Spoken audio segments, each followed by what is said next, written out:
In Orkney, we used to have an expression, "I'll be hour with the moon," meaning that I would come and visit you when the moon is full to light my way.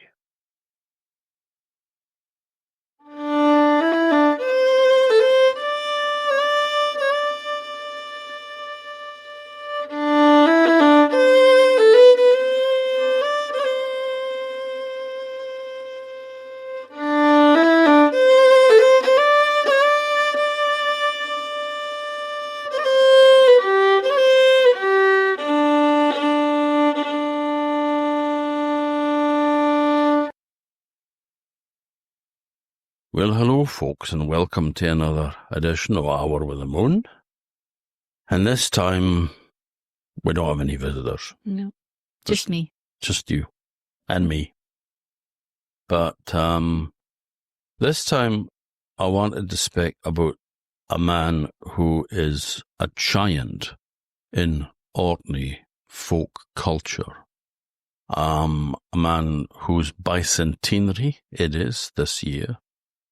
In fact, his birthday was the 6th of October, 1825. So, slap bang right around now.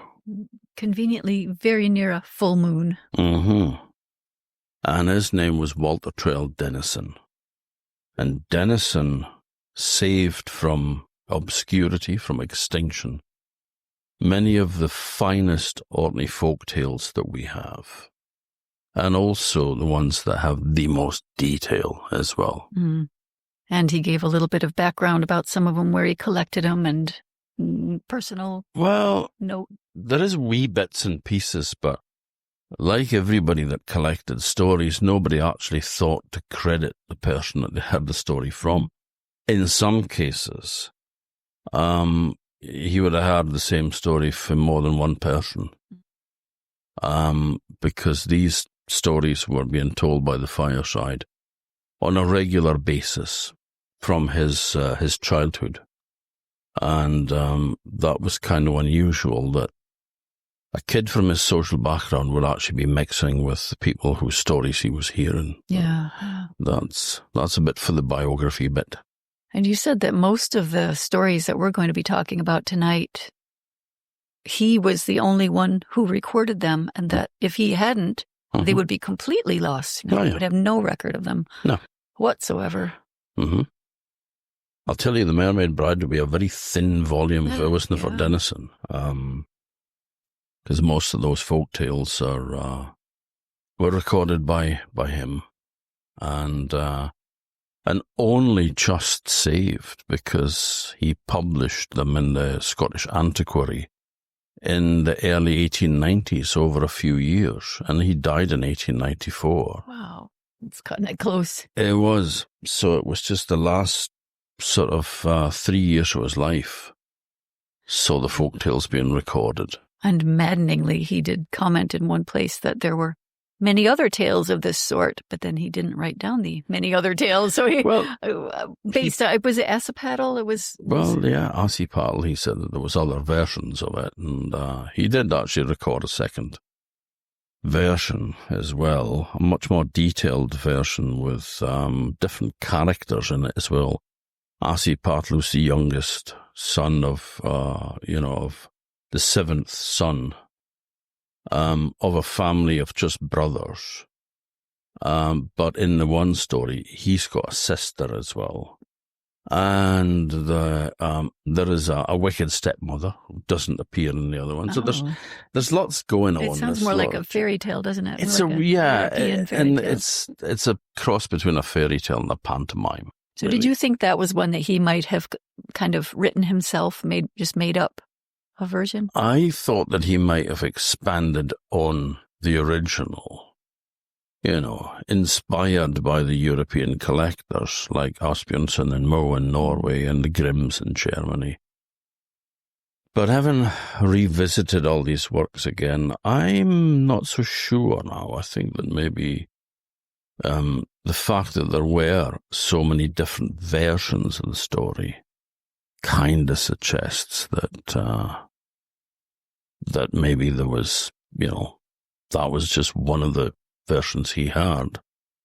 and decided to include it because it was a much more elaborate one. I mean, the version he recorded in the Scottish Antiquary was quite short. I mean, he kept it deliberately brief because it was a long story. Mm-hmm. And so it's... I mean, the story itself is from the Vikings. I mean, it would have come here. I mean, the character Assipattle, because we weren't going to speak about him now, but here we go. We can visit him again later. He was, in Norway, he's known as Askaladden, the Ash Lad, who sits by the side of the fire, being basically no good, good for nothing, lazy, and then saves the world, or the least unlikely one. Yeah, a princess or whatever. Least likely. But in there is an Assipattle as well in Shetland, which is Cinderella. I mean, all of these characters are basically Cinderella, but it's a Cinderella story. She's got her wicked stepsisters, and her only two friends are a crow and a blue yow, so a ewe, a female sheep.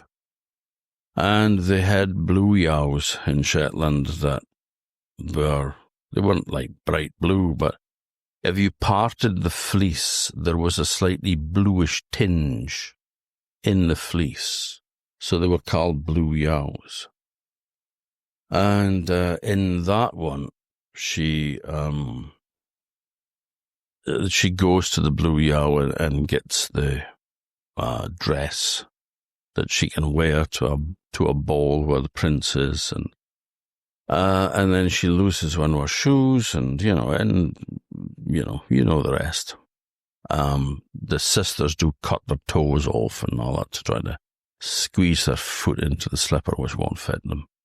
But the crow tails on them. It flies above them, saying this, "Rhyme nipped fit and clipped fit, o'er the meadow rides, while blithe fit and bonny fit behind the hearthstone bides." Oh. So she's at the hearthstone. She's by the fireside, and then the prince has a look and sees the mess, and that's it. So.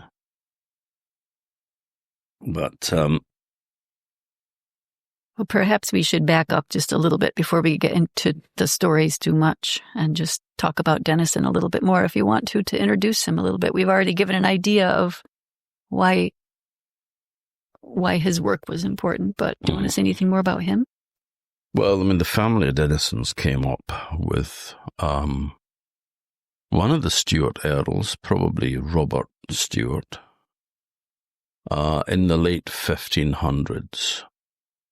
And there was a Jerome Dennison, said to be from Coole in Forfarshire, and he took the rent of Worcester in Sanday, which is a big house. There's still a big house there.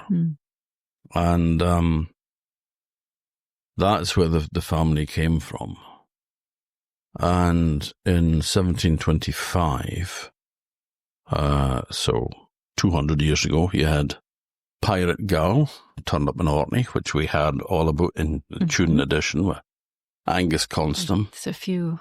I didn't look up what episode it was because I didn't know we were going to, but it's a few episodes back if anyone wants to find it. There's a Pirate Gow episode. Yeah, it was June 25. Was it June? Mm-hmm. Because that's when he was executed. Oh, of course. You would know this. 10th of June. So, but his ship, the Revenge, went ashore on the Caffa Eddy. And John Dennison, who was Walter Child Dennison's great-grandfather, was married to Janet Fee, who was the sister of James Fee of Clestron, whose house Gow was going to raid, and who had been a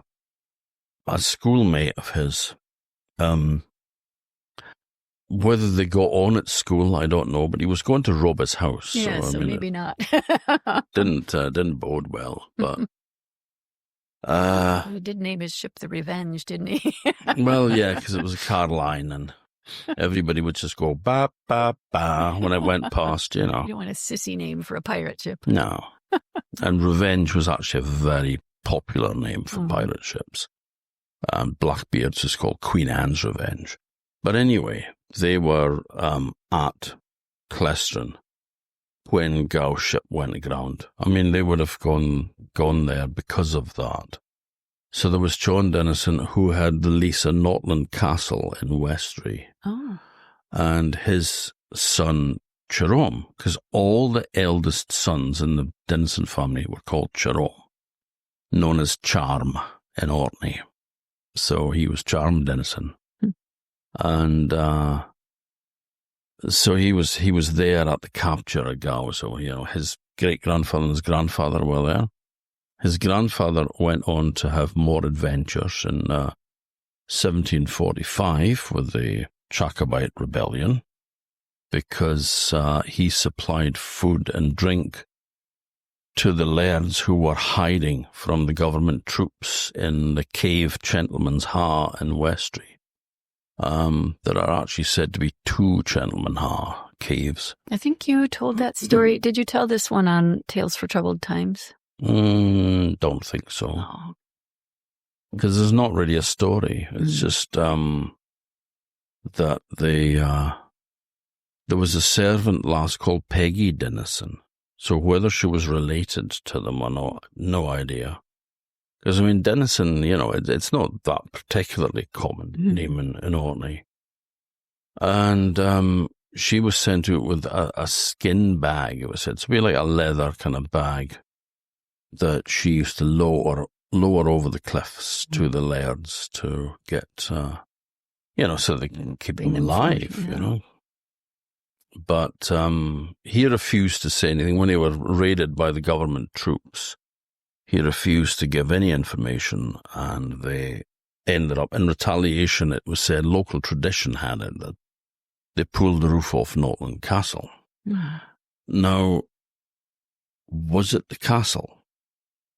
Why would you live in Noltland Castle? It's beautiful. It's lovely. It's a bit overpopulated with gun ports, right enough. Because lots of holes. Yeah, it was built by a guy, they said, with a bad conscience and fear in his heart. Paranoid. Well, with some justification, as his beheading later proved. But it was there was also ranges of buildings around it as well, which may have contained the navigation school that Jerome Dennison ran. So he was teaching people navigation and such like. That would be a much easier building to keep warm. Or to take a roof off. Yeah. Burn a roof. Well, it's slate roof, so it would be a big job. Right. And with, the size of rooms in Noltland Castle, they're enormous. This house would fit in the floor plan of the house would fit inside one of the rooms. And you try keeping that warm. You got massive fireplaces. You need cartloads of peat going in it at one time, and you'd still be freezing. So it may have just been one of the ranges that they lived in and that got the roof pulled off. I don't know. But his own family, with the name Trail in there, they were not landowners themselves, but they were married to all the big landowning families, the Fees and the Balfours and the Trails, especially. His mother was a Trail. And so he was the youngest son as well. And he seems to have been maybe a kind of a slightly sickly child, but there's a hell of a lot more research needs to go into Dennison, and I don't know how you would find out a lot of these things, because it's not the sort of thing that would be written down anywhere. But I know that he was losing his sight when he died, and I heard that there was problems with his eyesight, but again, I don't know if that's actually throughout his life or only later in life, like you would expect with, anybody getting older. But the thing that made Dennison different from the other kids is the fact that he was mixing with crofters and cotters, and he was going into their homes. He was learning about the past. He was fascinated by Orkney's history, its culture, which is so rich, and its folk tales. He loved stories.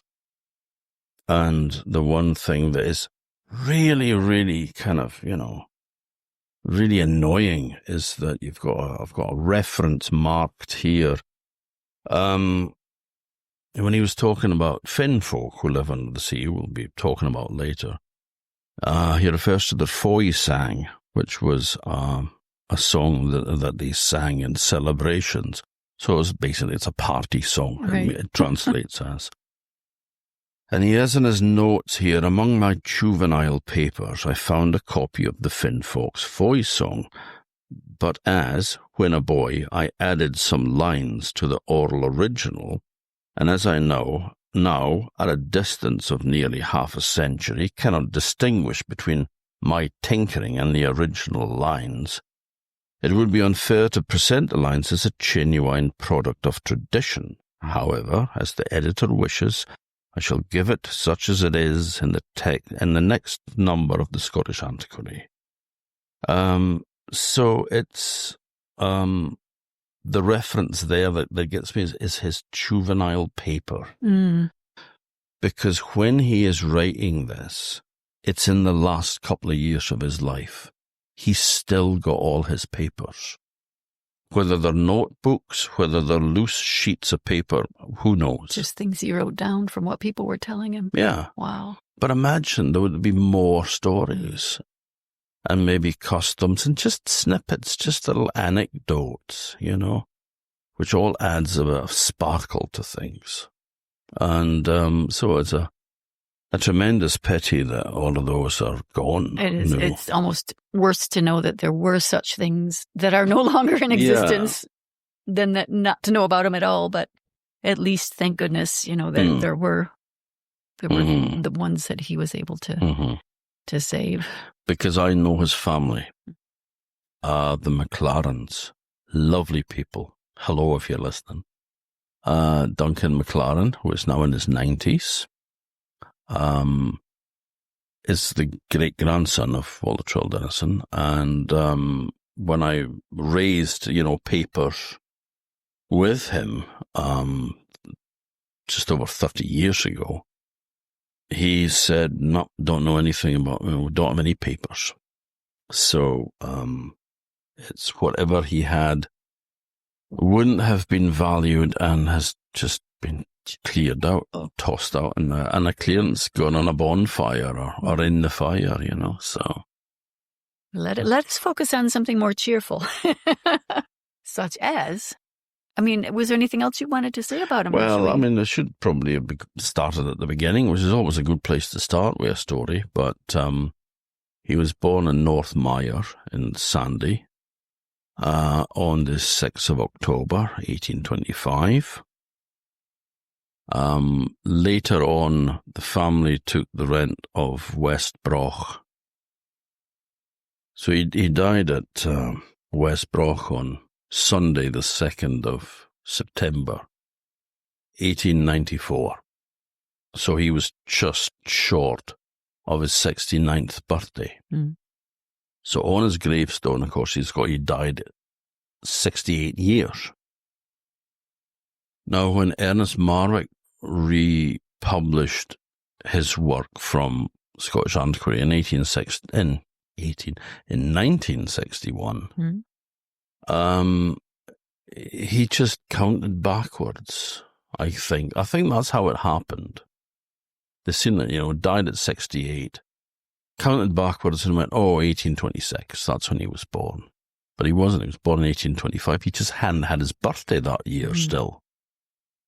And when I wrote a book for the History Press, Orkney Folk Tales, I mentioned Dennison in it, and I have his date is 1825. And there was an editor got back to me and said, you made a mistake, because I looked it up on the internet and it was 1826, so I've changed it. And I said, right, you can go and change it. Don't ask the historian, ask the internet, it knows. Go and change it back. And I actually went around a few sites and sent them a wee message saying, you've got the date wrong.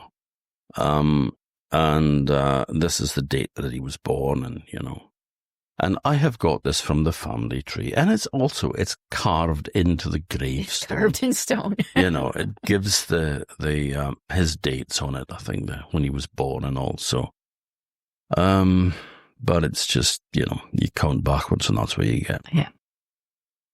Easy mistake, but for future historians, you set the record straight. But, he was a keen antiquarian as well.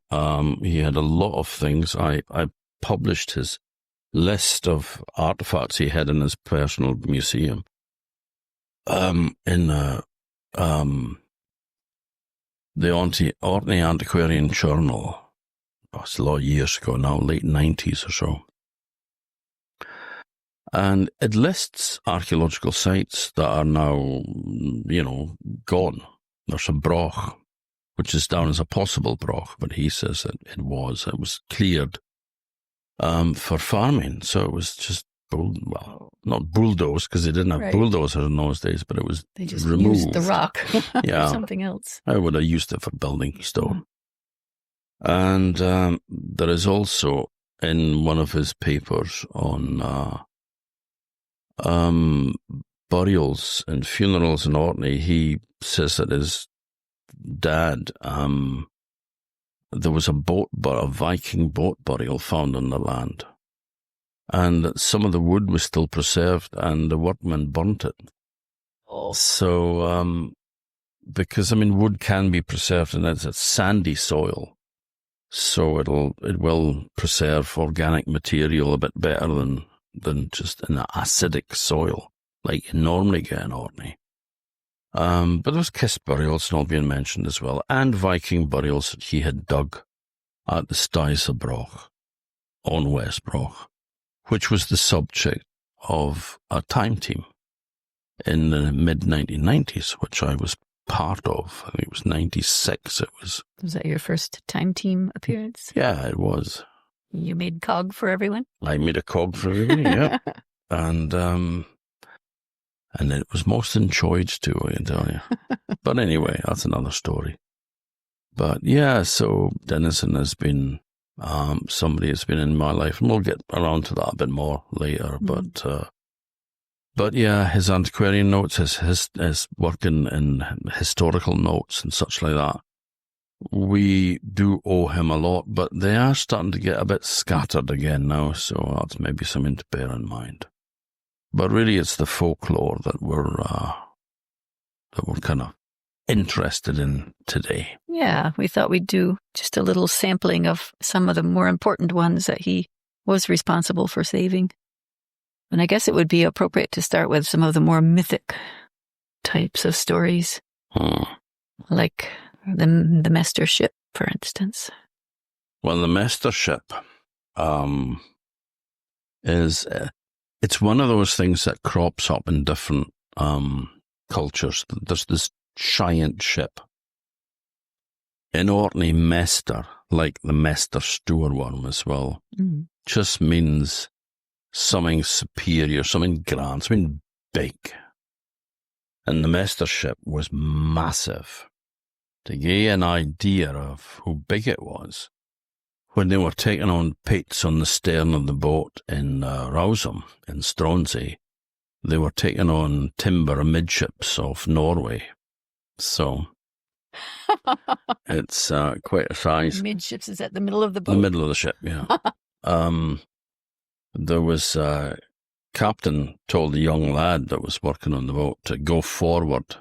They were standing at the stern of the boat, told this young guy who was just in the first flush of youth, rosy appley cheeks and fair curly hair, told him to go forward and tell him to weigh anchor.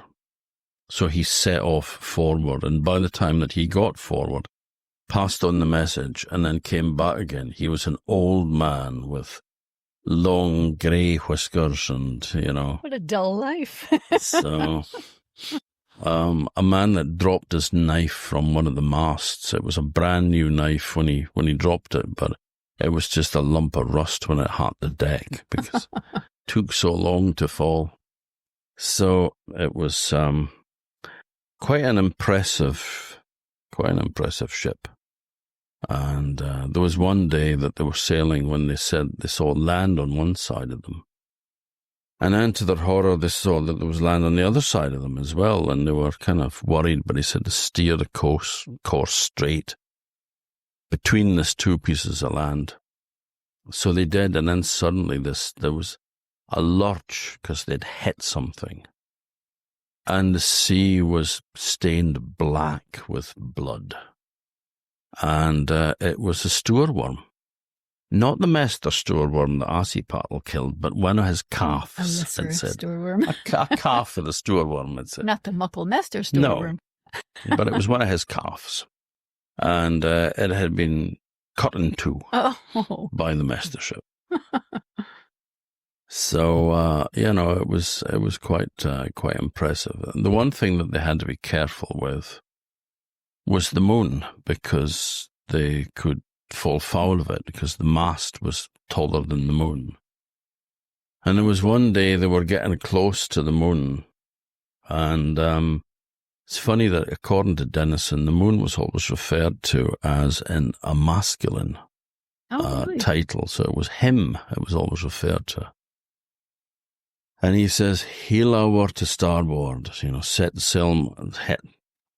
helm over to starboard, and and he says, we'll give him a close shave yet. And with the ship heeling over, the masts tipped over to one side, and it just about cleared the moon. But unfortunately, as the ship got close, maybe the moon took the wind out with sails, but something took the wind out the sails anyway, and it righted itself. And the mast scraped the bottom of the moon and left quite a gouge in it. And part of the top gallant mast was broken off and was left on the moon, along with two men who were sitting on it mending their rivlins. So they're still wandering about the moon yet, wondering who they're going to get off. So it was quite the vessel. But they said that it disappeared because it set off to look for the edge of the world, which they thought was rimmed with ice. And she probably just get over the edge and sailed off into space. But she was never seen again. But then, you see, there are versions of that for other places as well, because when we were kind of getting together, you sent me a copy of American Folk Tales. I know the way to your heart. Yeah. And it's a monster of a book. It's like an encyclopedia, but absolutely fascinating. And in it, there is a guy, I'm going to have to refer to the book, I think it's just saying here. There was a ship called the Corsair, and the captain of it was called Stormalong, and he was just known as Stormy to the guys. But the ship was so big that they wondered where they were one day. They got kind of lost. So they were looking consulting the charts, and they realized to their horror that they'd sailed into the North Sea. And the ship was too big to turn around in the North Sea. North Sea's too narrow. But also at the end of it, there was the English Channel. And they thought they would never get the ship through the English Channel. It was too big. And so old Stormy held his calm, and he steered the ship towards it, and he says, I think we'll make it. But he sent men over the side with soap, and they plastered the sides of the ships with soap.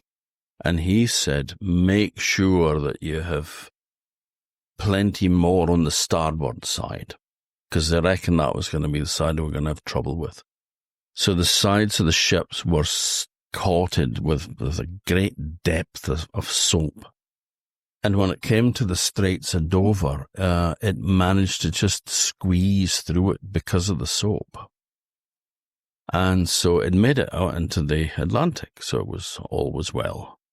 But they said that so much of the soap was wiped off on the cliffs of Dover that they're still white to this day because of the soap. So that's what happened. Yeah. Darn Americans. Well, I didn't like to say anything.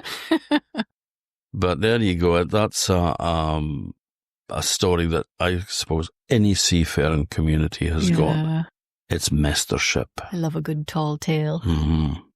And I believe that old Stormalong was meant to be 7 fathoms tall from the deck to the tip of his nose. So quite a big lad. So what about the Mither of the Sea? Well, about the Mither of the Sea. Well, she's a creation myth, isn't she? Uh-huh. She is indeed. Just winding you up. That's not working. I know. You know my ways. Yeah, I mean, this is probably the oldest story that exists in Orkney. The Mother of the Sea is the spirit, a goddess that rules the sea in the summertime. And she calms the storm, and she also gives life to all the creatures in the sea. But that takes a lot of energy. And as the year progresses, she starts to lose her powers, and she grows weaker and weaker. Now, there is another spirit that rules the sea in the winter time, called Terran. Terran is a male spirit, and he starts to grow in strength as the Mother of the Sea weakens. And he breaks his bonds at the bottom of the sea where he lies bound during the year, and him and the Mother of the Sea starts to fight. And that is around now, this time of year. End of September sort of thing. That's when you get the equinox gales. So there's always storms at the time of the equinox, and that is the two of them fighting under the sea. The Mother of the Sea is defeated and driven on shore to live in exile.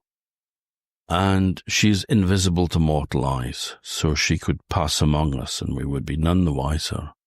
But then Terran's reign begins, and he starts then to cause the storms that wreck ship and drives fish out into deeper water, and lobsters as well, and crabs just hunker down and filter feed. So it's a time of danger, and it's a time of hardship as well, because if you're relying on fish for your food, for your diet, then you're not going to be lucky. And but his work during the course of the winter, it takes all his energies as well.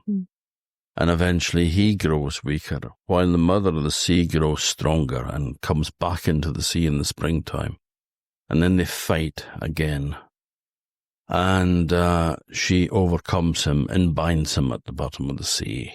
And that is the cycle that goes on to this day. And, well, we know she's not Christian, of course.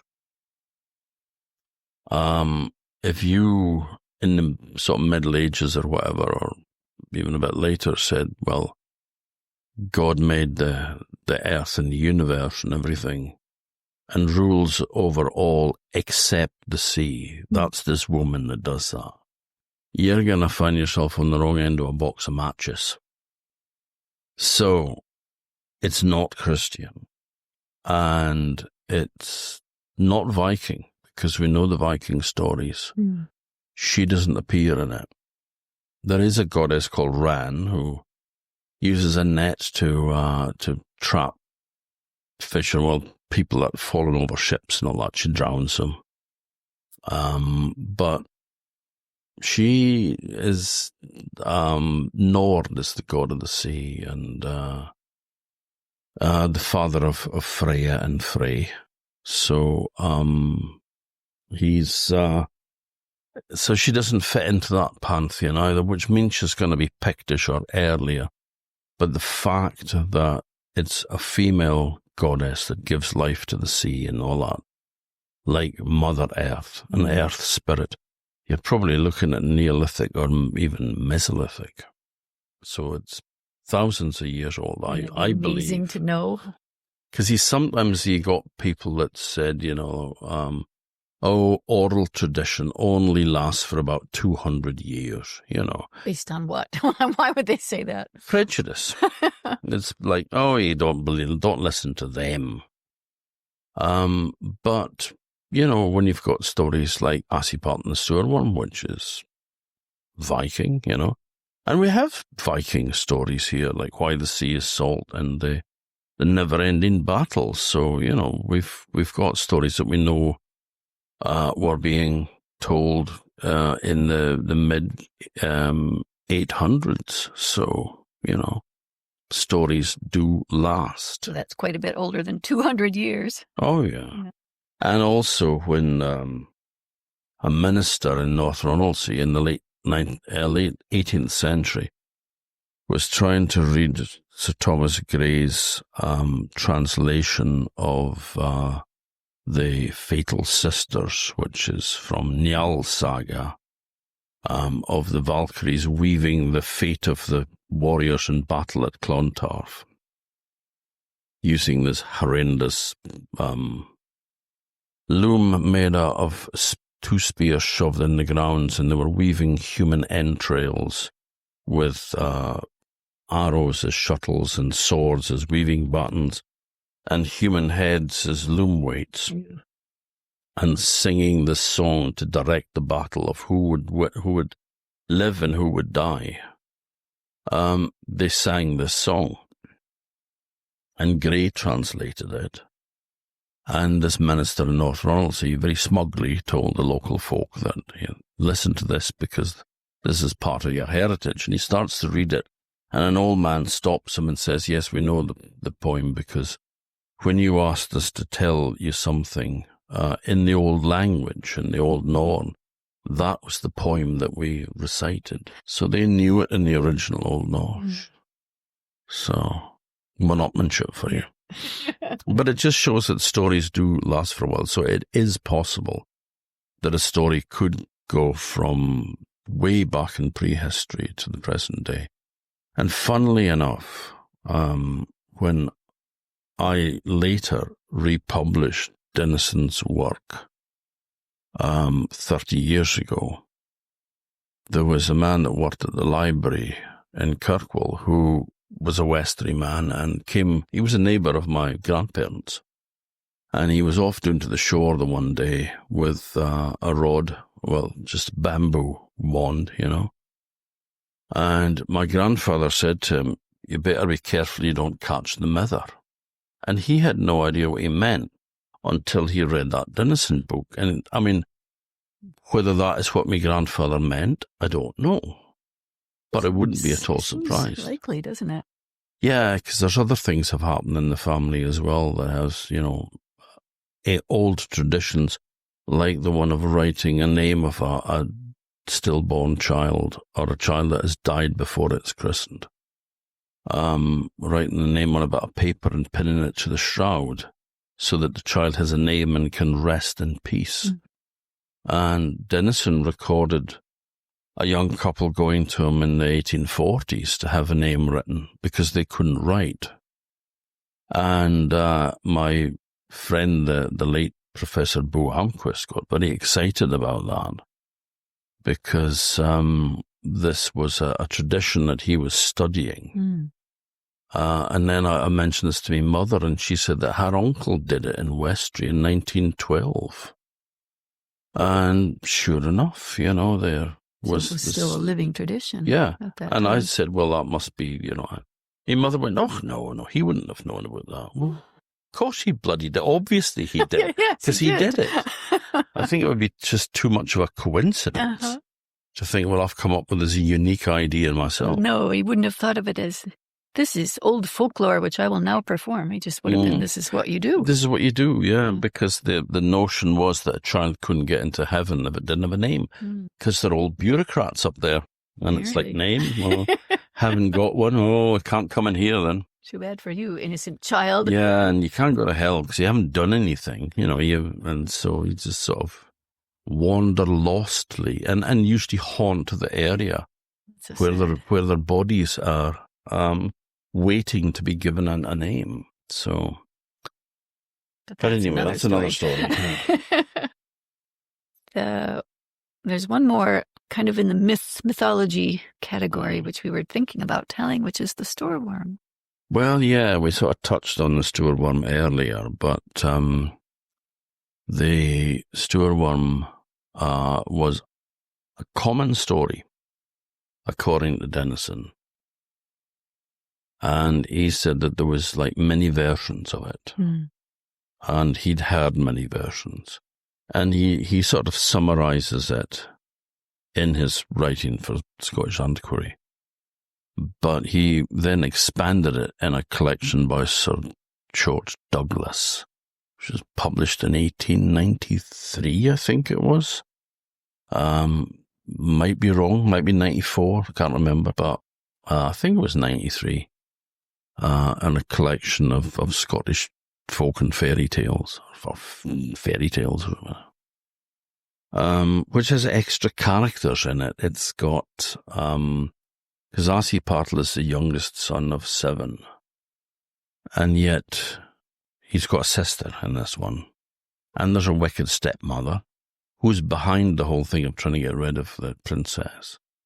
And the spay man that comes down and tells them what they have to do to keep the monster quiet is her lover in the other version. And so she's trying to get rid of, like, the old man and the daughter. And so the fact that he did hear so many stories, because I did wonder to start with whether he just, like, invented it and made that up. Because it's almost... It doesn't really sound Orkney, does it? Well, it's slightly more like a pantomime, but I mean, it is it's a proper fairy tale, But I think having revisited this work again because of the bicentenary, I'm not so sure now. I think that probably he did write down a version that he'd had, yeah. Because he said there were many versions of it. Yeah, and so there would be great variations of what was going on, We should mention, too, that all of these stories you've already recorded during lockdown when we were recording all those stories for locked down people, which is now kind of an archive on our website, which, if anyone doesn't know, it's orkneyology.com. And on our website is a section called Tales for Troubled Times, which is the collection of all these stories that Tom was recording during lockdown. Very rough and ready, just one take recording, no edits. But they're there. There as many of the Orkney stories as we could gather together. And then after that, it was still going on. So you went on to European fairy tales and different things after that too. But there's a wonderful collection of stories on our website. Along with other things. Including Assipattle and Stoorworm. And actually the version that Dennison had published in Sir George Douglas's collection, I retold that version for the History Press book that came out last year, The Scottish Folktales of Coast and Sea. So that's in there as well, because You can still get the George Douglas book, you know. I mean, I've got an original on my bookshelf up there. Mm. But it's still available in paperback. And it's a good collection as well. There's some very interesting things in there, including some of Dennison's other pieces as well. I should mention, too, while we're on the topic, that on our YouTube channel, which is just Orkneyology on YouTube, I have put together a compilation of all of the stories that I had recorded at different times, some on the website, some just different places we were out doing things, and put them all together. And I wanted to make them into one huge long video, but I couldn't figure out how to do it. So there are 5 videos, and altogether there's more than 12 hours of Tom Muir telling stories. So that is available on YouTube. Why the hell would anybody want to listen to apparently people are really liking them because they're getting a lot of watches, but so that is available as well. But for now, perhaps you would just give us a sampling of the Stoorworm story. Well, I'll give you the Campbell soup version, the condensed version. Because this is a story that I end up telling quite a bit, and you get fed up. I don't want to get tired of it. Yeah. There was once a farmer that lived in a fine wee farm called Leaguer that lay in the side of a hill with a nice wee stream running by it, and he worked hard on that farm, him, his wife, and his 7 sons. Well, that wasn't strictly true. The father and the mother and the 6 eldest sons worked hard on the farm, but the youngest son did nothing but lie by the side of the fire, raking through the ashes. And so they called him Assipattle, which just means ash raker. And he got covered with ashes so that whenever he went out, the ashes would blow off him like smoke for a bonfire. And he was also a great storyteller as well, and in all the stories, he was the hero that fought the monster and won the princess, and his brothers hated him and would give him a kick whenever they went out the door. And the parents just shook their heads over him, kind of boy. It was never going to amount to anything, this one. But then a terrible thing happened because the Stoorworm arrived in the land where Assipattle lived. And this was no ordinary Stoorworm, it was the Mester Stoorworm, or the mester Stoorworm, as it gets called in the story, which is funny because it's 3 words that means the same thing. Scots muckle is big, mester in Orkney means big, and Stoor in Old Norse is big. big worm. It was a giant sea monster that was wrapped right around the world and caused tidal waves and earthquakes when it moved. And it arrived at the land, it started to yawn, which meant it was hungry and it wanted to be fed. So a spaeman was called for, a wise man, and he said that the only way to keep it quiet would be to feed it 7 maidens every Saturday morning for his breakfast, and then it would leave the world and the country alone. But people were getting fed up with this. Their daughters were all being fed to this monster, and there was no end in sight. He was quite happy sitting where he was. So the spaeman was called back again, and he said the only way to be rid of it for good would be to feed it the loveliest girl in all the land, the Princess Chim the Lovely, the king's only child. And the king asked for a brave knight to come and fight the Stoorworm. In return, he would give him a sword Sickersnapper, a magic sword given to him by the god Odin, and his kingdom and his daughter's hand in marriage. Now, 36 knights rode into town, but when the first 12 saw how big the Stoorworm was, they rode into town through the other side and went off home and hid. The other 12 fainted and had to be carried out boot first on a stretcher. And the other 12 just went up to the king's castle, and moped around, drinking his wine and looking very, very depressed. And the old king was disgusted, and he demanded his sword be brought to him, and a boat prepared, and he would go and fight the Stoorworm in the morning.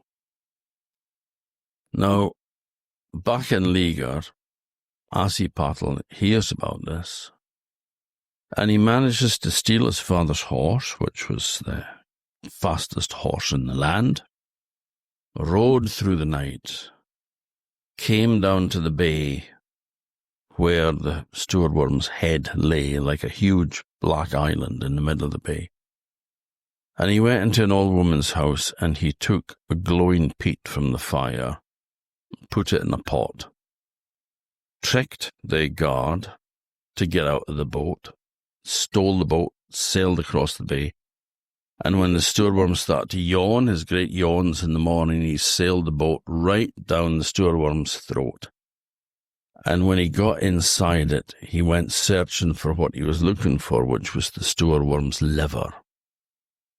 Now, you know about how much oil there is in the liver of fish. Well, imagine the Stoorworm's liver, you know. So he takes a knife, cuts a hole in the liver, puts the burning peat in it, and he blew and he blew and he better blew until the oil caught light and the liver started to blaze.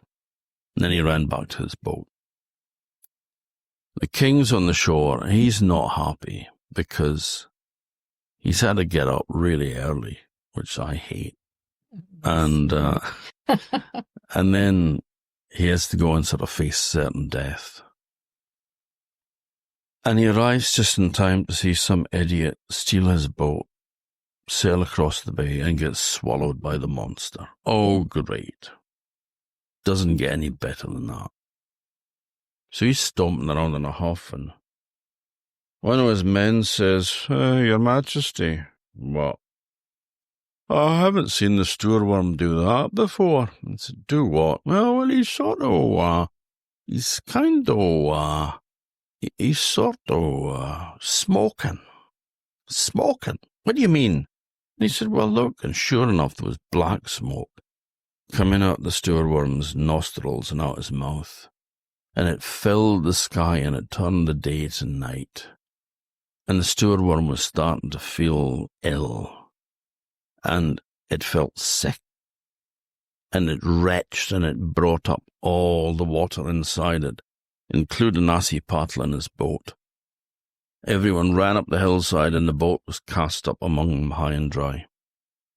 The Stoorworm, in his dying agonies, flicked its huge tongue out into the sky and caught hold of the moon. And it would have pulled the moon out of the sky, but luckily it was a new moon, so it was only a crescent, and the forks of the tongue slipped over the horn of the moon, and it fell to earth with an almighty crash. And there it remains to this day. And we call it the Baltic Sea now, because water flowed into it and cut off the land of the Danes from the land of Norway and Sweden. And you can still see the two great forks of the Stoorworm's tongue at the end of the Baltic. Now the Stoorworm's days was numbered. Its head rose up into the air, and it fell to earth with a great crash, and some of its teeth was knocked out and fell into the sea. And those teeth became the Orkney Islands, where we are. And then a second time the head rose and fell, more teeth were scattered, and that became Shetland. And the third time that happened, the teeth that were knocked out became the Faroe Islands. And then it curled up into a tight lump and died. And there it remains to this day. Only now we call it Iceland. And the reason that you have the volcanoes there, the flames leaping from the mountains and the boiling water gushing from the earth, is because the Stoorworm's liver is still burning.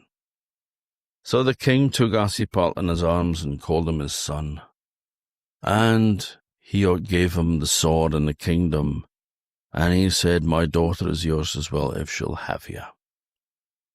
And the princess, well, when she saw Assipattle, obviously she had something to be grateful for, but, having ridden through the night so fast, all the ashes had blown off him, and he was actually quite a good-looking young guy underneath all of that. So she was more than happy to have him as a husband, and the two of them were married, and if they're not dead, they're living yet. So that's a slightly shortened version. I did have to tell that story in 3 minutes once for the National Museum. It's still there in the Royal there's a little Museum. Kiosk or something that. There's just a wee stand there that you push a button. And, yeah, you and Lawrence was on that too. Mm-hmm. Lawrence Tulloch from.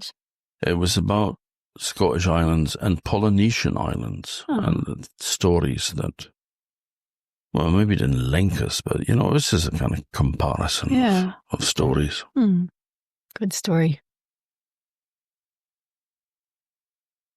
But obviously it's based on the Jormungandr, the Midgard serpent that's wrapped around the world.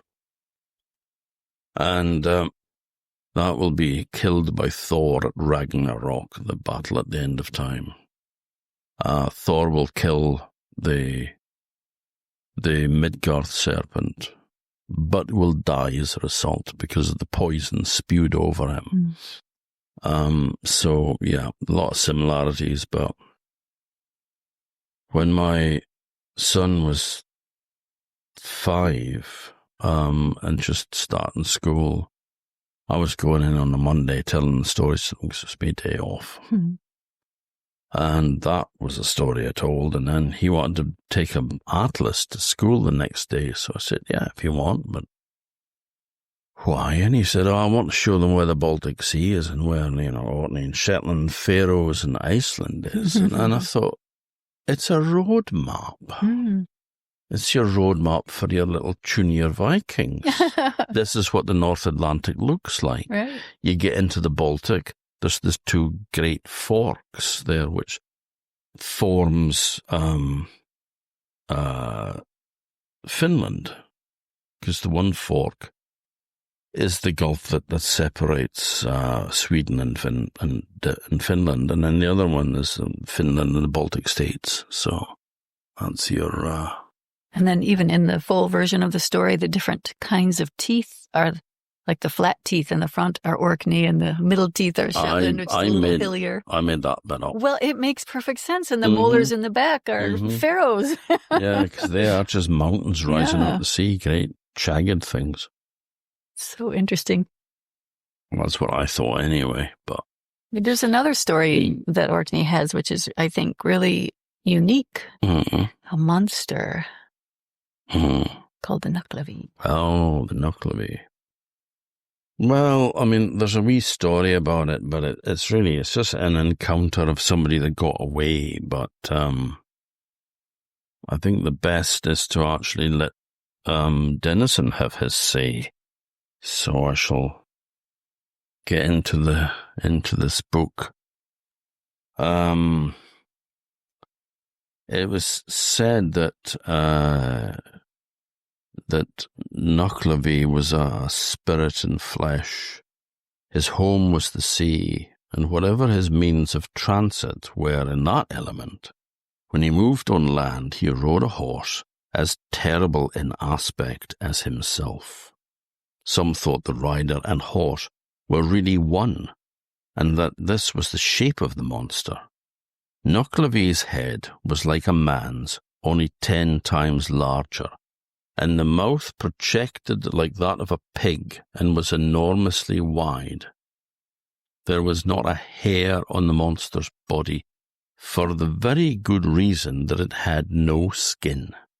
The whole surface of the monster appeared like raw and living flesh, from which the skin had been stripped. You could see the black blood flowing through his veins, and every movement of his muscles, when the horrid creature moved, showed white sinews in motion. What a study for an anatomist, he says. He goes on to say that he also caused blight crops, and he started a disease among horse called mortashine in Stronsey, on the island of Stronsey, because that was the first island to start burning kelp, and the Nucklavee didn't like the smell of the burning kelp. So the horses on Stronsey started coming down with a disease, and people blamed the Nucklavee. But they said that he would have destroyed Orkney if it wasn't for the fact that the Mother of the Sea kept him locked up in summer. And then in winter, when he was free to roam, he had a terrible fear of fresh water. It wasn't so much a fear, it was quite logical, really, because fresh water burnt it like acid.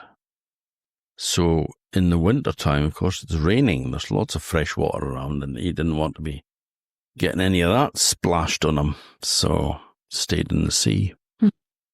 But so on a nice day in the wintertime, you don't want to go out because you might be out lurking around.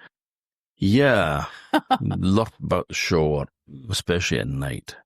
Yeah, he's there's a story about a guy called Tammy that was chased by him, but strayed into a small lochen and splashed the horse with some of the water, which then roared like the sound of the sea, and shied away from him because of the burn, that it had received. And then he made a run for it to cross a stream like Tam O'Shanter, because if he could cross running water, he was safe. And the monster took a swipe at him, but just caught hold of the bonnet on his head and pulled it off. But I mean, Dennison says that the man told him this. This was told to him by the Tammy, who was the guy that had encountered him, and he knew that he'd had an encounter with Nucklavee, but I didn't realize that. The man was very, very reluctant to speak about it, and it took a lot of coaxing to get him to tell the story. So, I mean, there was still plenty of people around that believed it. I mean, Dennison had said himself that he thought it was getting a bit late for collecting folk tales, and that if it had been 100 years earlier, it would have been a lot better. And then Ernest Marwick said that mid-19th century or so was getting a bit late for collecting folk tales. Had they been around 100 years earlier, then it would have got a lot more. And in both cases, that's absolutely true. But thank goodness they did. Yeah. But I didn't realize that was actually supposed to have happened to the man who was telling it to him. Well, again, you see, it was like revisiting all of this.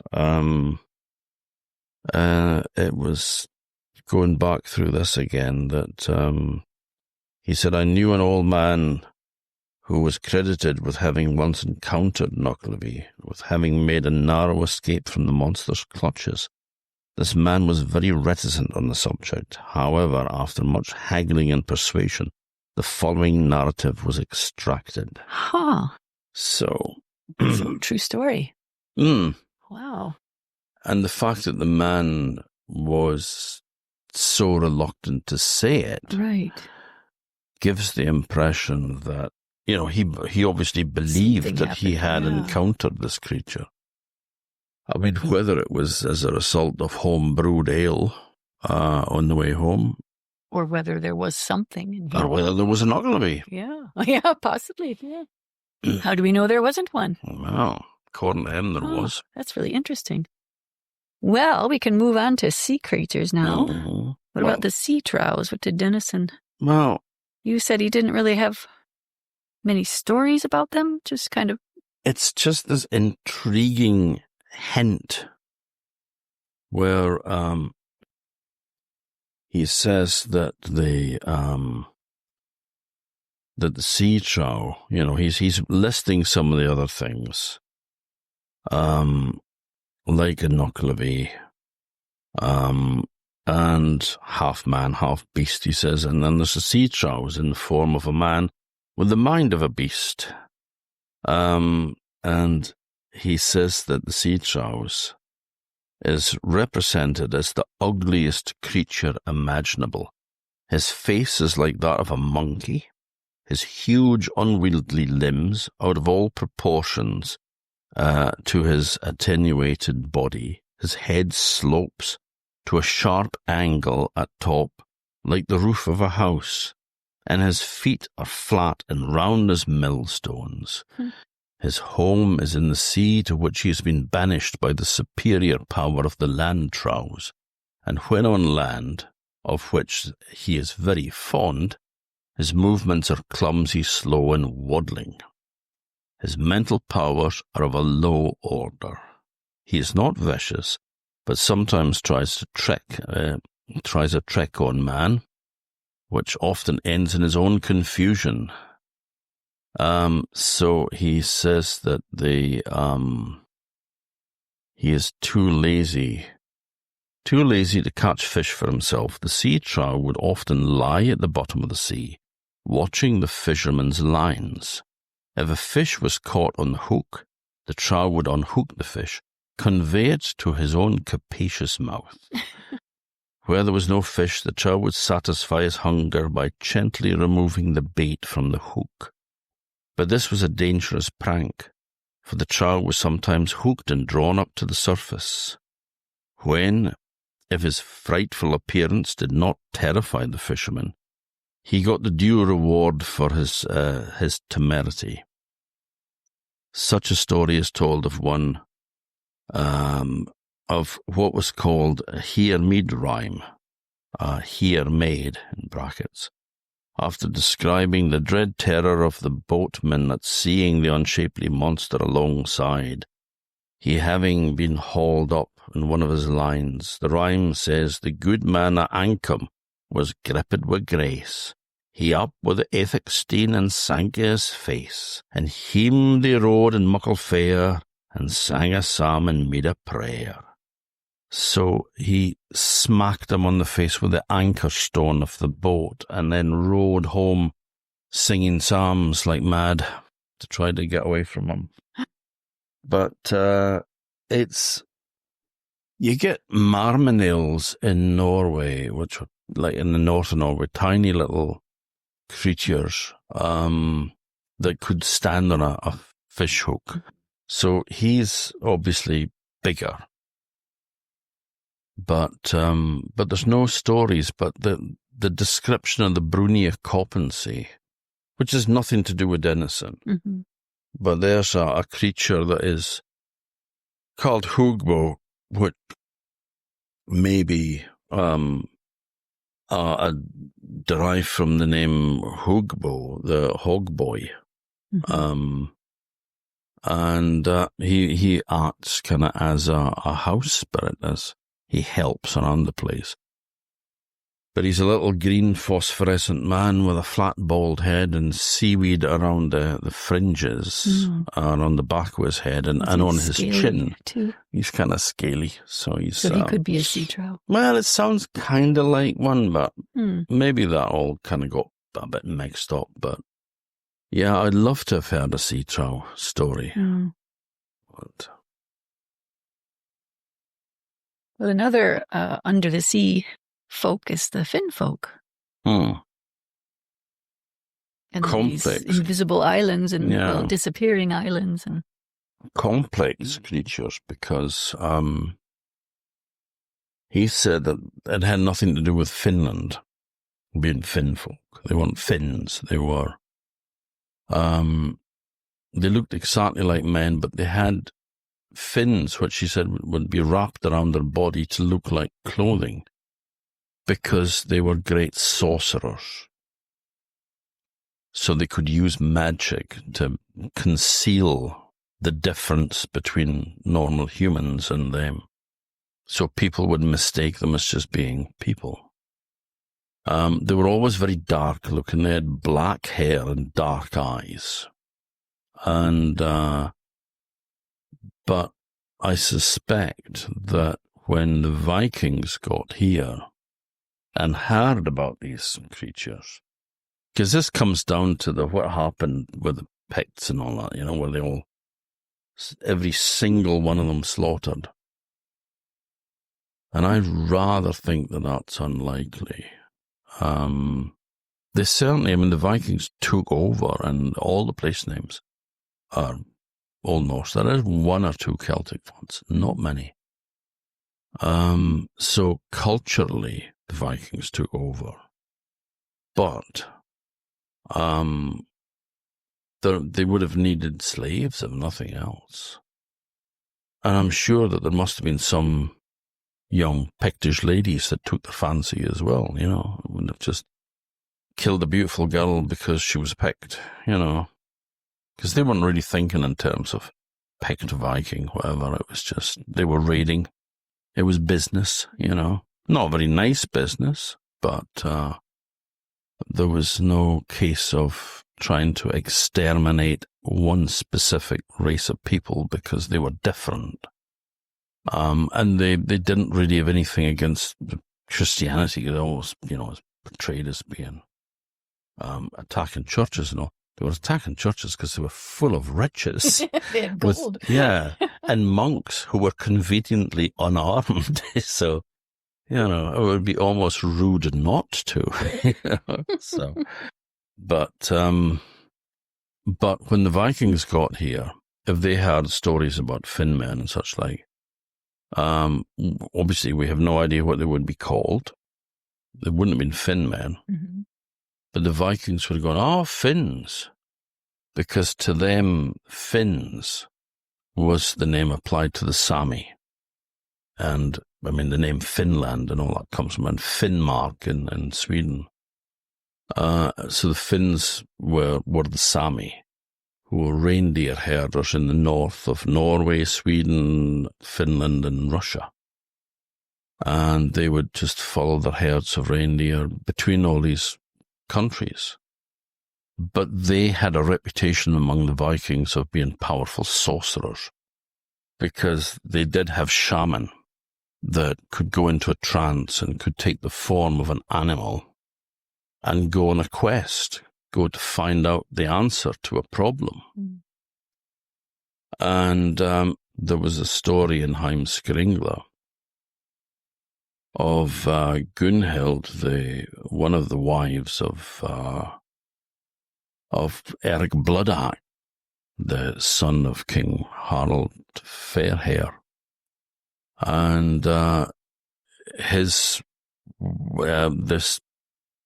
group with the king. Well, he was a prince at the time. Was up in the north of Norway, and they found this very beautiful woman who was living with two Finn men who were teaching her sorcery.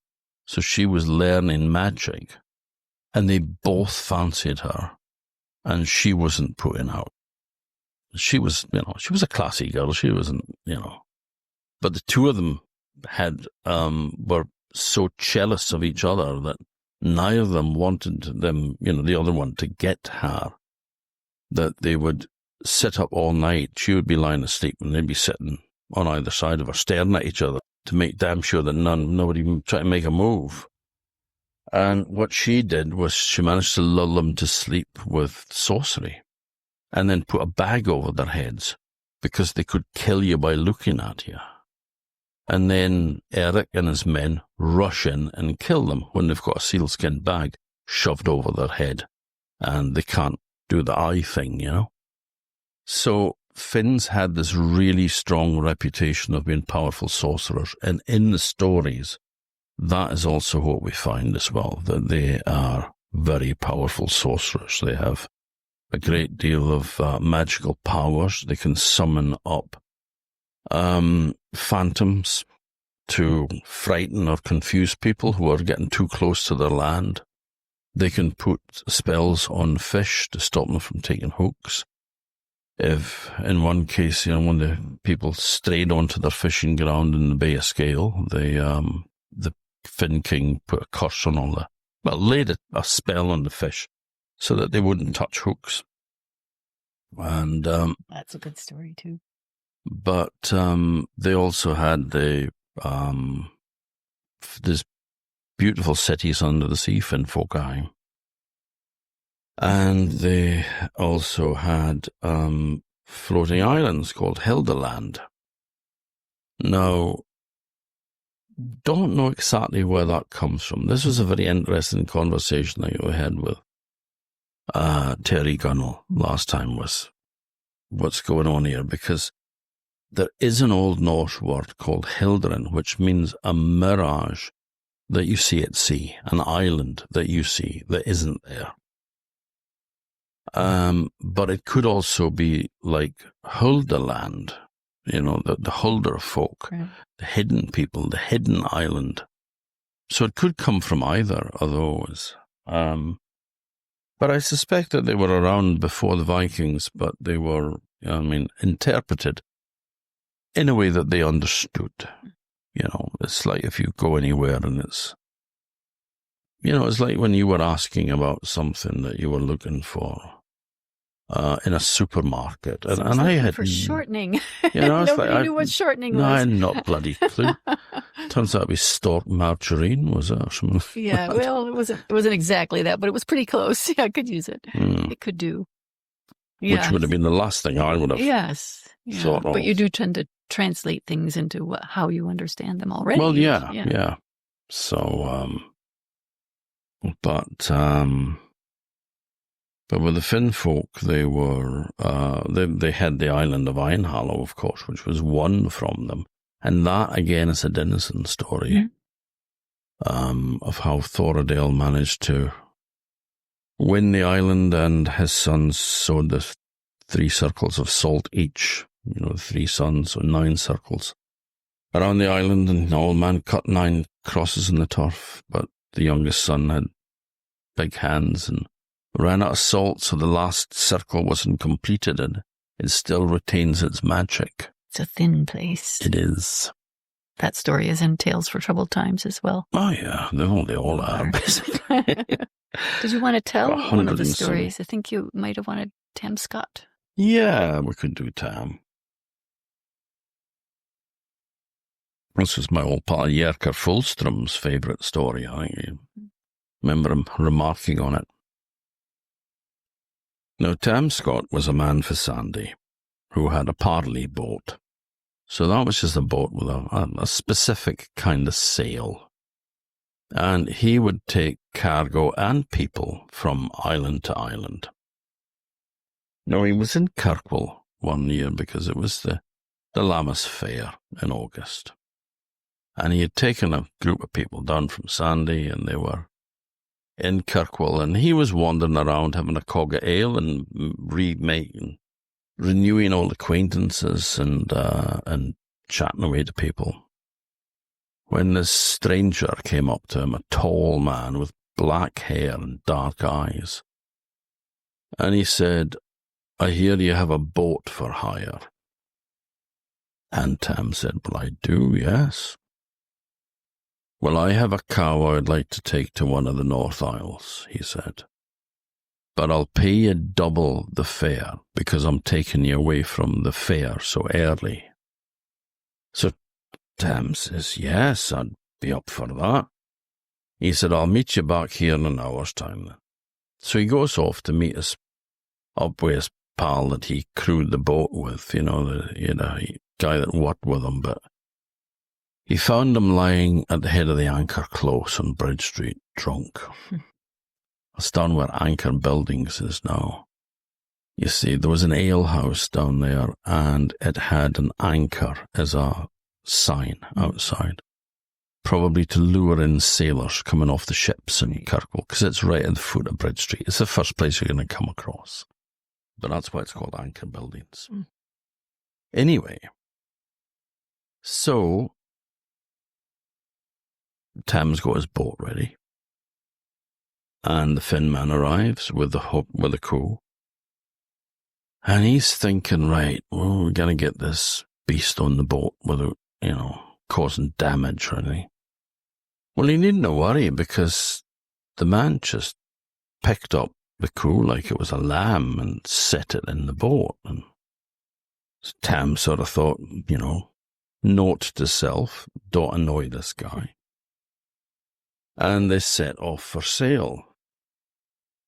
And he said, "Where do you want to go?"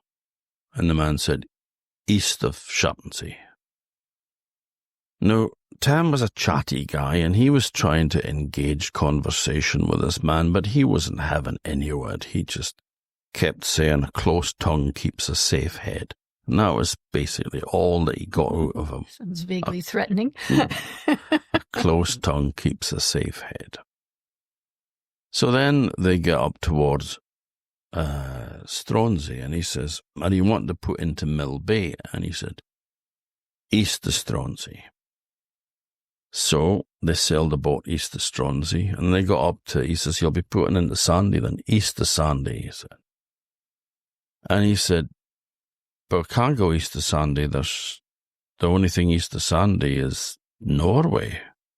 And this boat's too small, too frail to go across the North Sea." "East of Sanday," he said. And he remembered the coup, and he thought, okay, I won't argue with the guy. But then they saw out on the sea, there was a fog, a thick fog, that lay on the surface of the sea. But it started to sparkle and shine, like the sun was setting behind it. And in among it, he could see that there was a beautiful green island with fields of ripe corn waving in the breeze and herds of cattle grazing on the hillside. And the Finn man goes forward and says, "I'm going to have to blindfold you." And so Tam was blindfolded, and they carried on going. Now, Tam knew that this must be Hildeland, and this must be a Finn man that he'd fallen in with. But he knew that there was no point in trying to fight with this guy, because he was way stronger than him, so he allowed himself to be blindfolded, and he sat quietly as the boat headed into the bay. And as it got nearer, he heard the most beautiful singing that he'd ever heard in his life. It was the song of the mermaids who were singing to him. And the mermaids were always on the lookout for a human husband, because if they married a Finn man, who was said to be one of their own, then they would progressively lose their looks. After the first 7 years, they would be no more beautiful than the most beautiful human woman. And then after another 7 years, they would be starting to look pretty rough. And then after another 7 years, they were just a crone, a hag. Not nice terms to use, but that was always how, like Dennison put it, Be that they important would to be. a mermaid, I would think. Yeah, because vain. they're very vain. They don't want to lose their looks. So they don't want to marry a Finn man. They want to get a human, in which case they stay beautiful forever. Now, so the mermaids were singing on the shore to Tam, and his head was reeling. It was just the most beautiful thing. And the Finn man says to him, hold your tongues, you limmers, he says. This man's married and got a family back on Sandy Island. And then the song changes, and they start to sing a sad lament which brings the tears to Tam's eyes. But the next thing he knew, the boat grounded on the shore, was pulled up a gravelly beach. He could hear lots of voices around him, and there was lots of people. And the crew was lifted out of the boat, and there was a ka-chink as a bag of coins landed in the bottom of the boat. And then the boat was pushed down into the sea. And the Finn folk, they pushed the boat against the course of the sun, which is something that no one would ever do. It was bad luck, going against the course of the sun. He did everything clockwise. But the Finn folk, they pushed them off against the course of the sun. And they did say that he would be home in no time at all. And when he pulled off the blindfold, he discovered that he was in among the fog again. And but in no time at all, he sailed out the other side, and there was the Bray of Worcester. So he knew exactly where he was. He wasn't far from home. Now, when he looked in the bag, it was full of coins, right enough, but they were all coppers, because the Finn folk love the white money, as they call it, silver, and they won't be parted with it. So he was well paid, but it was all in copper coins. Now, a year passed, and he's back at the Lammas Fair again, and he's wandering about, reacquainting himself with old friends and having a cog of ale, when who should he see but the same Finn man? And he went over to him and he said, "Hello, that's good to see you again," he said. So it's, would you like a drink of ale? And he says, "Tell me, what have you been doing since I saw you last?" And the man's face went dark and he said, "See me?" And as he said that, he took a box out of his jacket pocket, a small snuff box. And Tam thought he was going to offer him a wee snort of snuff. "See me?" he said. "Did you ever see me? Well, you won't have to say that again." And he blew into this box, and dust flew out of it and into Tam's eyes.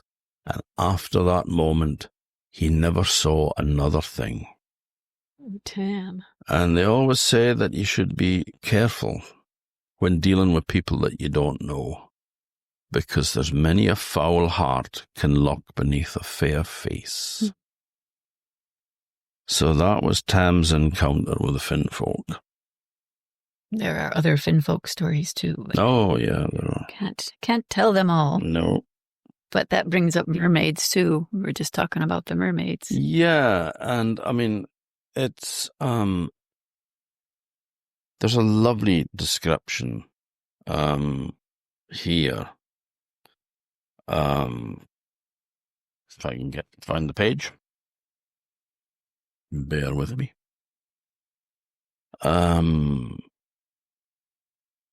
Dennison says that, as a child, he would go and hear all these stories, and Mermaids was one of them. And the one story that he recorded was how the mermaid got its tail. It was said that a long time ago there was a queen. Some people said that it was Eve herself, the first woman, who was down at shore with some of her attendant, and they had beautiful singing, this beautiful voice. And there, sitting on a rock, was a mermaid who was completely naked, and she was combing her beautiful, long golden hair with her golden comb and singing away. Now, in those days, mermaids didn't have tails. She had a pair of lovely, shapely legs and delicate, dainty little feet, and she was kicking them around as she was combing her hair and singing. And Eve was struck with a pang of jealousy because she was so damn good looking, this woman. And so she decided that she should cover herself up. It's not right sitting there naked, Anyone could see, especially men. So one of the servants was sent over with a dress, which was offered to the mermaid. But she shook her head, and she said, "I am the queen of the sea, and mermaid's my name. To show me fair body, I don't think's a shame.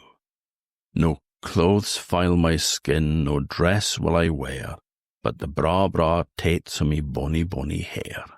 A tate is just a bunch of something that can be held in one hand. So yeah, she was not having any of it. And so Eve was furious, and she went to see God to complain, And she said, "There's this woman down here, mermaid, she's so beautiful," and she said that no men will ever look on a mortal woman as long as she's around. And God says, yeah, I see your point, And they said, I want something done about her. Well, what do you want done? He says, give her a fish's tail. That'll put the men off. And so, Eve was nagging and she was greeting and she was causing a hell of a fuss. And so God went, okay. I'll give her a tail. But the men had got wind of this as well, and they asked for a little caveat, a little addendum to this curse, which was that if a mermaid fell in love with a man, and if a man fell in love with a mermaid, the mermaid would have the power to set aside her tail and retain her human legs again. So that was the story. And then in Sanday, according to Dennison, the old men said that the tail was part of her body, and the old women said that the old men were foolish because it wasn't a tail, it was a beautiful petticoat, which was tied over the feet of the mermaid when she was in the sea, so that it looked like a tail, but it was actually a beautifully embroidered petticoat that sparkled with silver and blues and greens, and not a tail at all. And that happens in stories as well. You find that the mermaids have actually got legs rather than tails. In Orkney and other places as well? Just in Orkney. Yeah.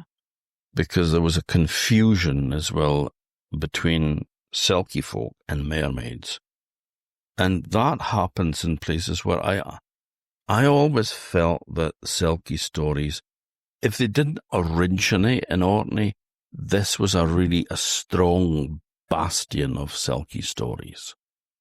Because the mermaids and the Selkies don't get mixed up.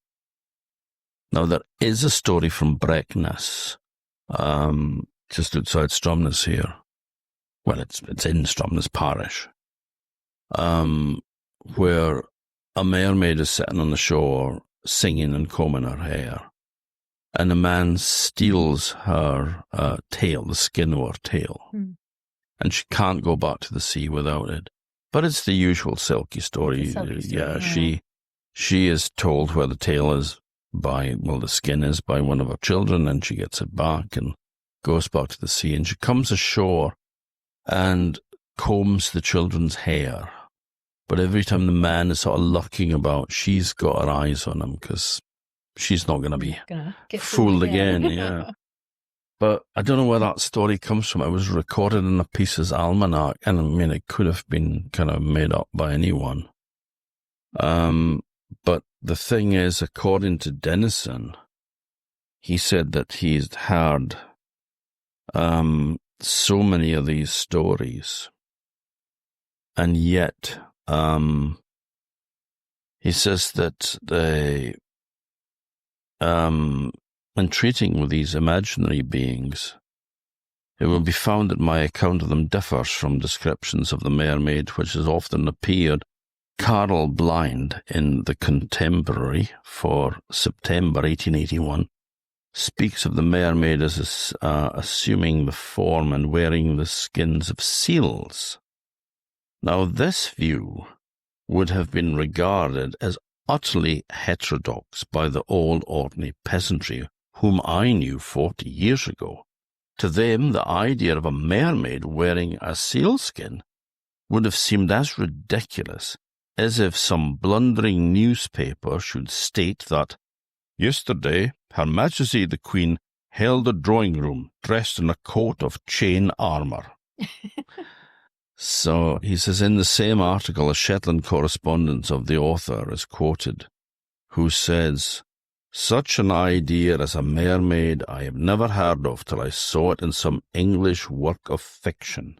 My experience in Orkney is exactly the reverse of that of the Shetlander, and I have heard 100 times more about mermaids from the lips of Orkney peasants than I ever saw in a book. So they didn't confuse them. Yeah. Very distinct. Yeah, they knew that Selkies and mermaids were very different creatures and not to be mixed up. Would you like to tell us a mermaid story? A mermaid tale? Well, the thing is with Dennison is that some of his stories are very, very detailed. And you just don't find that in other, stories that have been written down. Sometimes it's just the kind of bare bones, but he goes into a lot of detail, which people would have as well. Mm-hmm. Long winter night. Yeah, and I mean, the thing is that people really believed, it was an escapism for people. Mm. And there is actually a lovely quote, which is worth, if I can find the thing. He says here, I have seen an old withered woman with grey hair and wizened face, her head in a sooty cap, a sooty square of homespun over her shoulders, a torn, dirty petticoat of homespun over her knees, her left foot stretched before her on the hearthstone, that foot in a stocking through which the big toe protruded, her naked right foot stretched over her left, while she was busy darning the stocking that she had pulled off for that purpose.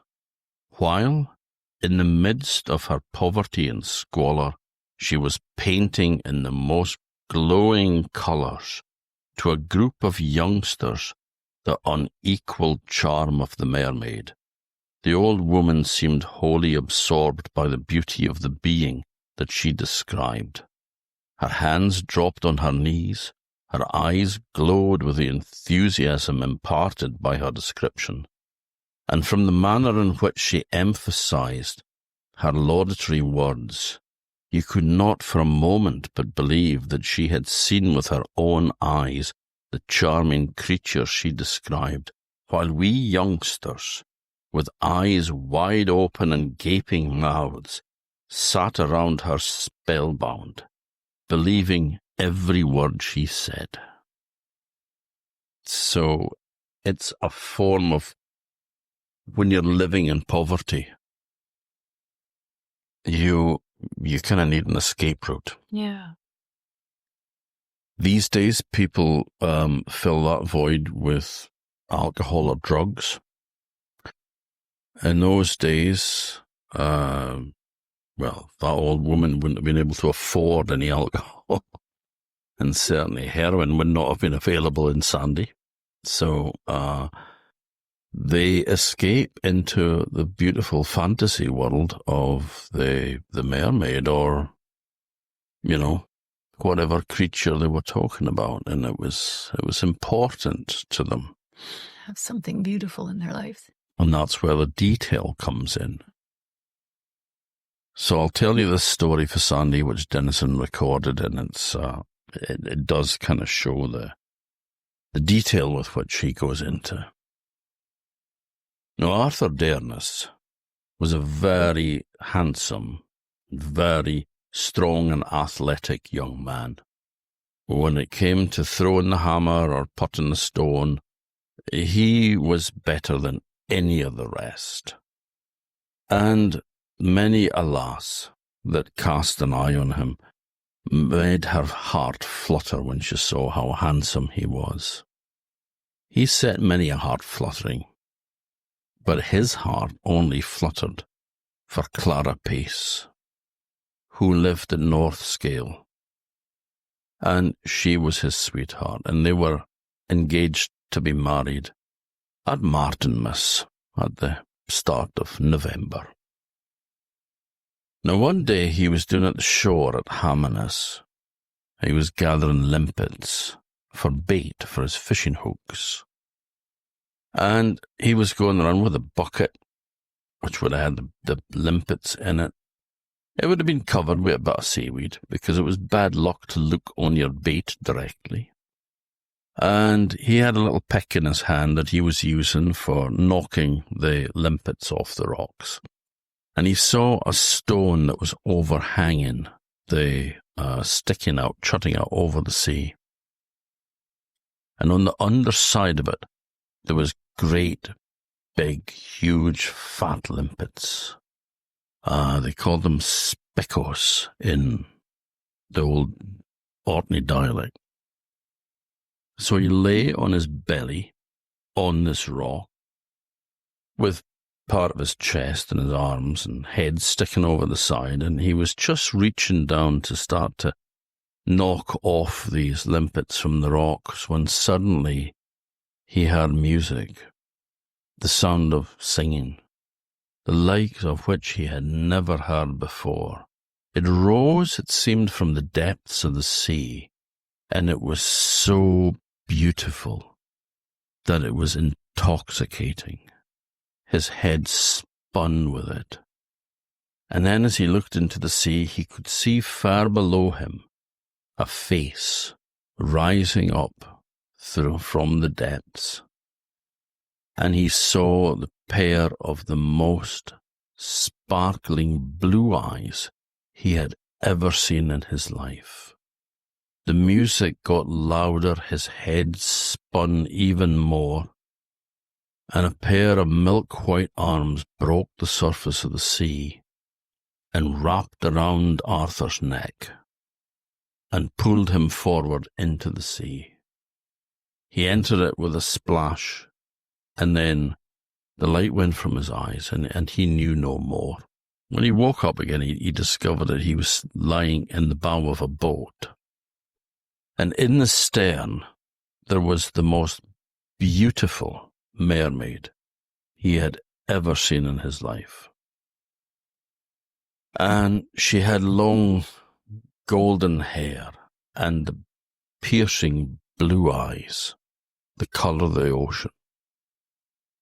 And her hair hung loose down over her shoulders, and she was naked down to the waist. And there she had a petticoat, and from the petticoat, a pair of delicate milk-white feet. Now the petticoat was twisted up into the shape of a tail, and was hanging over the stern of the boat. And she was using this to propel the boat with. It was whisking back and forth like a kind of a mermaidy outboard motor, and the boat was travelling at a great distance. And when Arthur looked behind him, he could see nothing but sea. There was not a trace of Orkney to be seen at all. No sign of Sanday. And he thought of his family, and he thought of Clara Pace more than anyone else. And he started to panic. The mermaid had seen this, and she sprang forward like a cat. And she kissed him on the lips.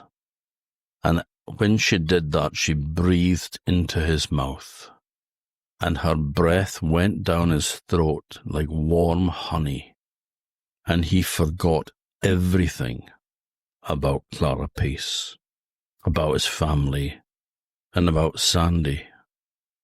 All he could think of was the beauty of the mermaid that sat in front of him. He cuddled up next to her with his arms around her. And she carried on steering the boat, and she was staring up at the sky, because mermaids have unusually good eyesight. And she was looking for something that he couldn't see. But what she was looking for was a certain star.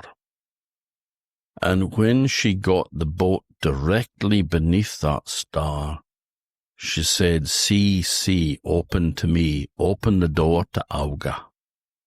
And that was the first time that Arthur heard the mermaid's name. It was Auga. And as she said that, the sea opened up. It seemed to swallow the boat that sank down beneath the waves. But he discovered, to his amazement, that he could breathe underwater just like a fish. and the boat drifted down. The light of the sun grew further and further and further away. And down they went until he saw below them there was a beautiful city. This was Finnfokahim, the home of the Finnfolk under the waves. And the buildings were made of coral and crystal. And the boat glided down until it landed in a square. And there was a fine building in front of them. And Auga led him out by the hand and took him towards this building. She said, "This is Finnfokahim, and you will rise to be a very important man here. Me and you will be wed, and you will be a man of great renown and great wealth." She led him into this building. And there were some mermaids at work. They were grinding on a quernstone, but they weren't grinding barley like we would have expected. They were grinding pearls. They were dropping pearls through the hole in the top of the upper stone as they turned it. It ground the pearls down into a fine silver dust, which they were collecting.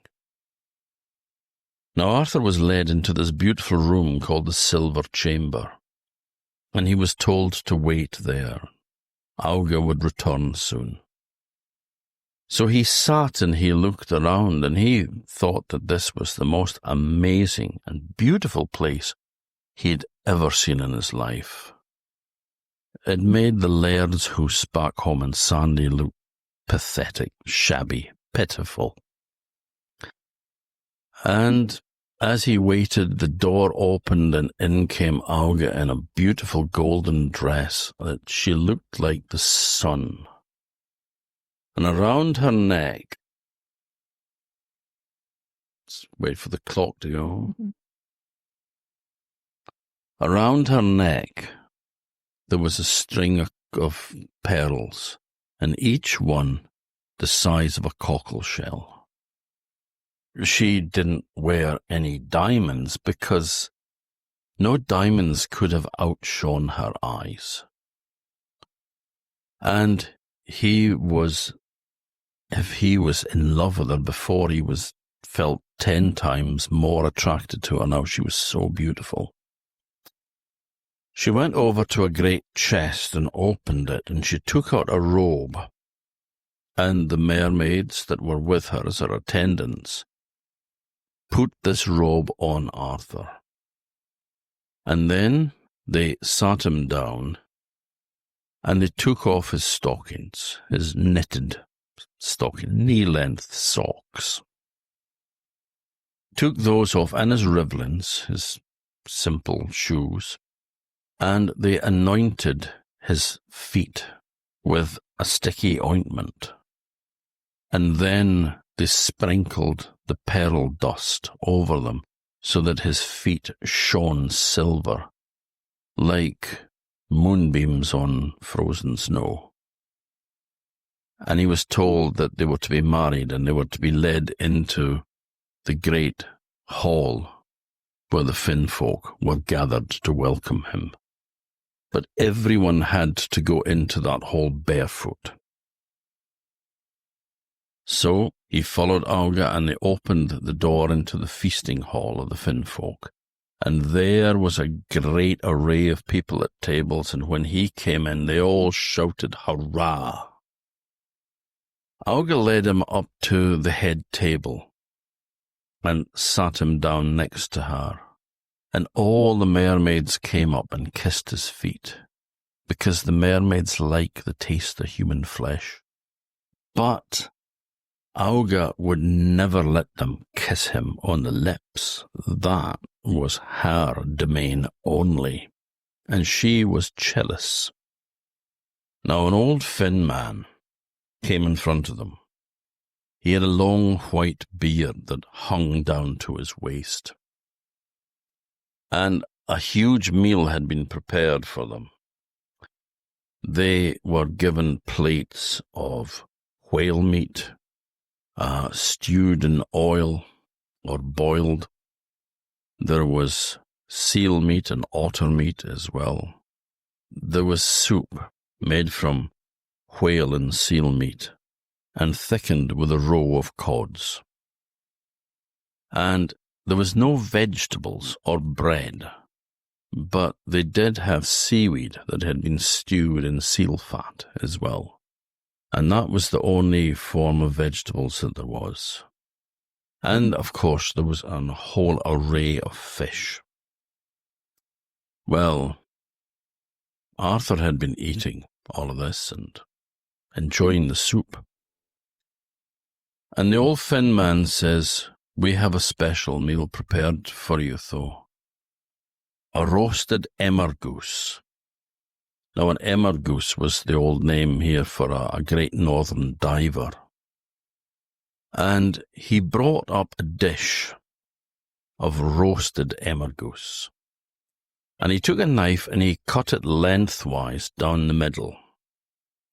And one half was put on the plate before Olga, and the other was put on the plate before Arthur. And the old man says, "This is part of the wedding ceremony. You have to eat every morsel of meat off the bone and leave the bones sitting on the plate. We will count them later and make sure that they are equal. But every bit has to be eaten because your future happiness depends on this." Now, they started to eat, and Arthur was kind of wishing that he maybe hadn't had that second plate of soup, because he was getting kind of full. But Olga was tearing off the meat and eating it really fast, and he didn't want to be outdone by her either, so he was eating as much as he could, when suddenly he realized that there was a cat sitting on his knee, a black cat. And the funny thing is no one else there seemed to be able to see it, just Arthur. Now, this cat reached up on the plate and grabbed one of the wings and started to pick the meat off the bone. Well, Arthur was actually quite glad of the help because he didn't think he could eat all of that. And then, when the cat had finished that, it laid the bone down on the plate and it snatched a leg, and it started to eat the leg as well. So Arthur was very happy about that. The cat ate its fill. The bones were put on the plate. And when they were finished, the old Finn man came over and the bones were counted and they were even, and that was fine. And then he came up with a huge drinking horn full of blood-red wine. And he said, "Right, now this horn you have to drink between the two of you. Because again, this is an important part of the wedding ceremony." Now, Olga drank, and then the horn was given to Arthur, and he drank, and it was the most delicious thing he'd ever tasted. I don't suppose he would have ever had wine before, but in the Finnfolk's halls, there were horns of foaming ale, and there was quaiths of blood-red wine circulating the whole time. But this particular one was so good. But as Arthur put it up to his lips, the cat appeared on his knee again, and it smacked the bottom of the horn with its head and caused it to spill. The wine spilled between his robe and his skin. And Arthur cursed the cat because he liked this stuff. But every time he tried to drink it, the cat smacked it and spilt it again, so he barely got anything. Now, the old man took away the horn, and then some young mermaids and some young finmen came over to them and picked them up and carried them to the end of the hall, where there were small carpets laid out on the floor. They were placed on the carpets, and the carpet was put over them, and then they were rolled up inside the carpet. And then they rolled them backwards and forwards, which they said was to help their digestion. so they wouldn't suffer any ill effects for having had such a large meal. So they were rolled for a wee while, and to be quite honest, it was quite a pleasant experience. And then they were taken out, and they said, right, this hall was just for the feasting. Now we will go to the foy hall, the Finn folks' foy hall. Foy is a party. And we will go there to dance.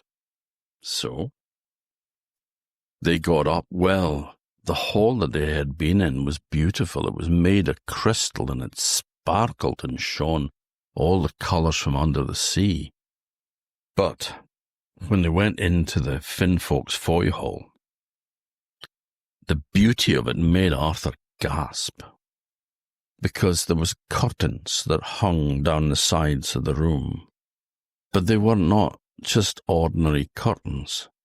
They were the merry dancers, the aurora borealis, the northern lights. And they shone with all the colour of the merry dancers. And they were also kept in perpetual motion as well, curtains of light shimmering up and down. And that was where they danced. And the Finn folks sang their song, the Finn folks' foy song. And it was a rhyme that the end of every sentence ended with the same rhyme. And so they went through that. And at the end of every chorus, end of every verse, I should say, they would shout, hurrah, so loud that Arthur thought he would split the roof. Now, he was having a wonderful time. He was drinking lots of ale and lots of wine, and his head was spinning. He wasn't used to drinking that much. They never had the opportunity. Now, then it was announced that it was time for bed. And a huge cushion was carried into the room. This was called the King's Cushion. And there was 2 mermaids that carried this, big, sturdy mermaids that carried this. And Auga sat on the cushion, and the mermaids picked it up. And then there was 6 mermaids went before them, and 5 came behind them. And they took them, carried away Auga into the bedchamber. And there they put her to bed. Now the same thing happened with Arthur. A big cushion was brought by 2 large, strong finmen, and he was set on top of it, and then the 6 went before, and the 5 came behind. So they went into the bedroom, and Arthur was placed in the bed next to Auga. And then the 13 mermaids and the 13 finmen all danced a dance around the bed and left, closed the door and left them alone. Now, Arthur had had a few by this time, but he was also in bed with the most incredibly beautiful mermaid that any human eyes had ever cast sight on. And, well, he knew what to do, you know. And so he turned around and he put his arm out to touch Auga, when he realized that that black cat was back at the bottom of the bed again. And it crawled up underneath the blankets between them. But then it seemed to change shape, and it became an eel, a huge, long eel. And every time that Arthur tried to put his hand on Auga, the eel would bite him, and he would have to pull his hand back. The last thing he heard, as he was kind of cursing at this eel, was that the eel was whispering sweet nothings into Auga's ear, and then he fell asleep. Now Arthur got up at rising time, because there is no day or night in Finnfolkaheme. And so he got up at the rising time, and he went out with the Finnfolk, and they went hunting all the fish in the sea. And he saw how beautiful the place was. Some of the gardens there, they didn't have flowers in it, but they had beautiful coloured seaweeds growing in it like flowers, which was absolutely delighted Arthur. And then the mermaids would herd in the whales and sea cows as well. They would use dogs and they would use otters and seals as dogs and herd the whales in for milking. And then the mermaids would milk them because they value very highly whale milk. It was a wonderful time. He was out hunting with the Finn folk, but most of the time he was just sitting with his arms wrapped around Auga, kissing her and just simply adoring her. Now, back in Sanday, Arthur had disappeared. He'd gone off to gather bait and then he never came back. They searched for him and they found the bucket sitting there right enough with the bait in it, but there was no sign of Arthur. And they thought he must have fallen in the sea and drowned. And people lamented him. They grieved for him because he was a very popular young man. But no one grieved for him as much as Clara Pace. But the thing is, from when she was told that he had gone missing, she never cried. She was in too deep a shock, too much grief to shed any tears. She just sat there in her chair by the fireside, not looking at anyone, not talking to anyone, not doing anything, just sat there like she'd been turned to stone. She was like a statue. Now, it was decided that maybe somebody should go and get Aunt Marion. Now, an Aunt Marion was a term that was used at the time for a wise woman. You could say witch, but she was a wise woman. She knew a thing or two. And she said, I will need to spend a night. I will need to search into this, and I will have to travel far. So I will come in the morning and tell you what I've learnt.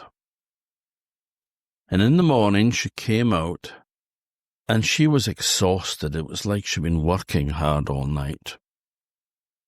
And she says, Arthur is alive. He lives yet. And she went to his house at Corsdale and told him, your son is a living man yet. I'm just going to Northscale to give Clara the news. And they just shook their heads and said, well, the good wife of Gritly, as she was called, because that's where she lived, the good wife of Gritly, I'm afraid, is surely wrong this time. There's no way that he would be away this long. He's obviously lost. And she went to Northscale and she said, take heart, Clara. Your young man is living yet, and you will see him yet if I have my way. But she just sat there motionless, saying nothing. Now, back in Finnfolkaheim, Arthur was sitting with the mermaid on his lap, and he had his left arm around her, and with his right arm he was stroking her hair. He was so deeply in love with Auga he could think of nothing else, when suddenly he realized that that black cat was back on his left shoulder again. And as his right hand was stroking her hair, the cat seized his index finger and pulled it over to the mermaid's forehead, and it drew a cross on the mermaid's forehead, and she screamed, and there was a sound like a clap of thunder, and then the light went from Arthur's eyes. and he fell into a faint on the ground. And when he opened his eyes, he discovered that he was back on the rocks at Hammernes, where he had been gathering bait that day when he was taken. And standing over him was Aunt Marian. And he said, "Oh, God be thanked for you. Marian, you and your black cat, for you saved me from being a prisoner of the Finfolk in Finfolkheim." And she said, "Yes, now get up, and we have to go and see Clara." So they went up to Northscale. And Clara, when she saw him come through the door, that set off all those tears that had been held back. And she broke down and wept as she hung on Arthur's neck. It was decided that it would be best if the two of them were married right away, because the mermaid may be lurking around, trying to get him yet. So they were married, and they lived together happily for the rest of their days. But they said that if you go down to that rocks at Hammernes, in the murk of the morning, you can hear a sad, sad lament being sung by Auga for her lost love, and it echoes around the rocks and the sea there to this very day. Story. But you see the amount of detail in it. Yes. And I don't think from what Dennison said about what people were telling him, I don't think he needed to make anything up. If he had notes, then, he would be able to use those. I don't think we've talked about the Selkies yet. We haven't talked about one more Selkies under the yet. sea, folk. Yeah. If you want to even tell a story. Well, I think we probably should. I mean, the seals were... People said that they were the souls of people that had drowned, that came back as seals. I don't know if Dennison gives any explanation for it either, but he did tell one story which summed it up quite nicely, which I can briefly do. It came from North Ronaldsay. It was from a place called Westness, which I know very well. And there was a man there who seemed to have no interest in the young women. They said that he was an old young man. He was old before his time. And one day he heard laughter and the sound of voices down by the shore. And there was a group of Selkie folk dancing and playing in the water. And there was a rock next to the sea that was kind of sheer. You could jump off it into the sea. And then there was a big pool, then a big rock pool next to that. And this is where the Selkie folk were splashing about and playing. And he knew that he had to be fast. So he quietly creeped up, and then he ran as fast as he could. And the Selkies saw him coming. So they grabbed their skins, pulled them on, and jumped into the sea as seals again. But the one girl was so afraid that she just jumped into the sea. And she didn't take her skin. And when he looked at the sea, there was the heads of all the Selkies bobbing up and down. The seals were looking at him. And there was one beautiful girl's face among them. And he looked down and saw the skin. So he picked it up and turned around to take it with him. And she begged to him, "Please give me back my skin. I can't stay in the sea without my skin. Please, if you have any pity in your heart, give me back my skin." But he looked at her, and she was so beautiful that he shook his head and turned around and walked away, back up to his house.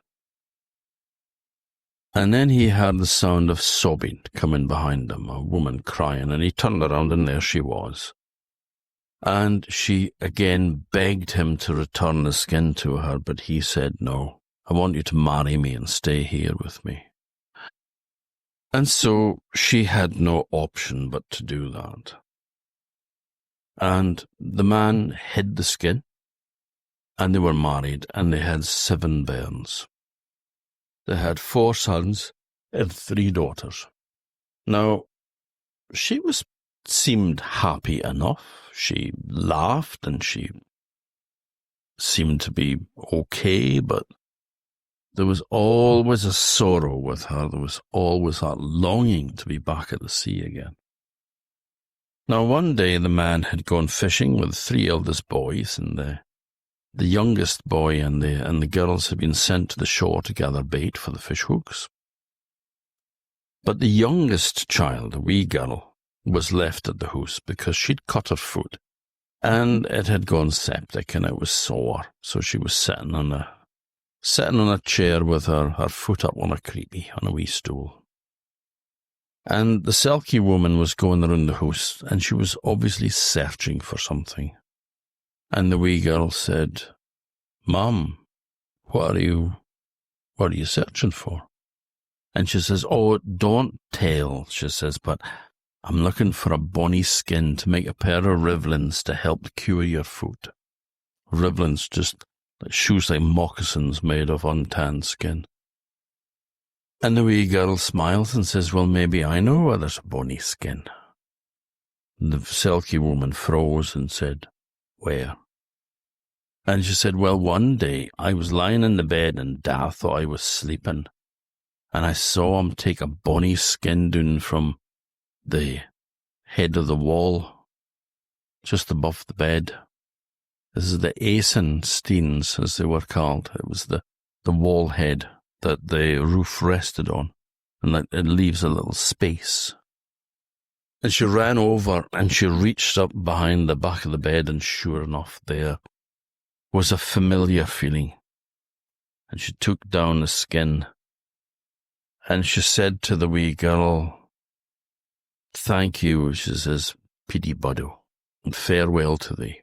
And she ran out the door and down to the shore, and she pulled on her seal skin, and she transformed into a seal again. And as she did so, there was a big male seal swam over to her, and there was a very loving reunion between the two of them. And at that moment, the man of Westness appeared in his boat. And she swam over to him, and she lifted the skin off her face so he could see her one more time. And she said, good man of Westness, farewell to thee. I liked you well, you were good to me, but I loved far more my man of the sea. And with that she pulled the skin down over her face, and the 2 seals dived below the waves and were never seen again. So, yep, seals are Selkies. It's a powerful stories. He also recorded the play of the Lady Odivere as well, which again you can find on the website. Right. And that's a long story. It's too long for this long one. For now. Yeah. He did gather other things as well, though. Yeah. I don't know. It's getting this is yeah, I know already. I know. I was wanting a ghost story, but maybe we can do a special spooky tales one at some time. Yeah, we could always do that for that some stage. Another time. Yeah, because we've got some good podcasts lined up for the rest of the year. We've got some stonkers lined up and even a Christmas special. But it's too late to say the C word at the moment. It's too early. Too early. Not too late. So I think we'll have to save the ghost story for another time. But the one thing is, I mean, he's played an extremely important part in my life because I did an exhibition about him, the first exhibition I ever did. Took this book out, Orkney Folklore and Sea Legends, which was all his folklore work, which has been out of print for a long time, but maybe it deserves to get another chance. Maybe somebody should reprint some of this stuff. If only we knew a publisher, eh? But the thing is, a strange thing, because I mean, I wouldn't have started telling stories or anything like that if it wasn't for Dennison. This is what started me off in the whole thing. So we wouldn't have met. I wouldn't have written Mermaid Bride. I don't know what. I mean, I don't know what I'd be doing now. And maybe the stories would be languishing in old dusty books. Oh, yeah. But the thing is, last year, so about February, I think it was, 2024, there was part of a wooden shipwreck washed up on Sanday. And it had obviously, been there for a long time. It was an old wreck, and it was all held together with wooden pegs, And to start with, they thought it was maybe 16th or 17th century and possibly Dutch. Don't know why they thought that, but that's what it was thought. Design of the thing, probably. But there was a lot of research done on it. And they discovered that it was, to get the story in the right order, I was approached by Historic Environment Scotland to narrate a short film about the discovery of this wreck, which had been taken away and put into a big freshwater tank to preserve it. I can leave a link in the show notes for that little film. Yeah. And so I was reading this thing, and it was saying that it was a ship that was built in 1752 for the Royal Navy, and it was called HMS Hind. It took part in the war against the French in Canada. So it was at the Siege of Quebec and also the Siege of Louisbourg in the 1755, I think it was. And then in the 1770s, it took part in the American War of Independence as well. But then it was repurposed, it was sold and repurposed as a whaling ship and given a new name, the Earl of Chatham. And so it was wrecked there in 1788. 56 of a crew, all of them saved. They all got off. And I thought to myself, I know that name. And I pulled down the book, Orkney Folklore and Sea Legends, and there, in the list of the objects that he had in his collection, number 88, pair of rivlins on lasts. These were universally worn by the Orcadians at one time. One of my specimens is white in honour of Ship Maggies, reputed to be a famous witch who always wore a white rivlin on her left foot and a black one on her right. When the Earl of Chatham, a large whaling vessel, was wrecked on Erra Bay in Sanday, on the morning after the wreck, the mate, seeing Maggie with her white rivlin on the shore, called for his gun to shoot the damned hag whom he had seen with her white shoe on the foretop before the vessel struck. So there was Dennison coming back again from the grave to sprinkle a bit of magic on what was an amazing discovery. I mean, the work that went into identifying that ship in the archives, absolutely incredible. But this is just that little pinch of pixie dust or Dennison dust that just gives it a whole new angle and just that little bit of magic in life. Ties it in with a bit of folklore. Yeah. So happy birthday, Walter. Yes. Whatever you are. And thank you for saving the stories. Absolutely. Without him, it would be a much, much poorer place. And I raise a dram to you right now and say happy birthday, Walter boy. I think there's much more to say about him, but I think people, if they're interested in Walter themselves, could maybe hunt up that book you've been reading from secondhand. Yeah, it's worth turning a hand of, but I think we should maybe try to republish a lot of his work, because, we didn't cover so much there. He brought out a book called the Orcadian Sketchbook in 1880.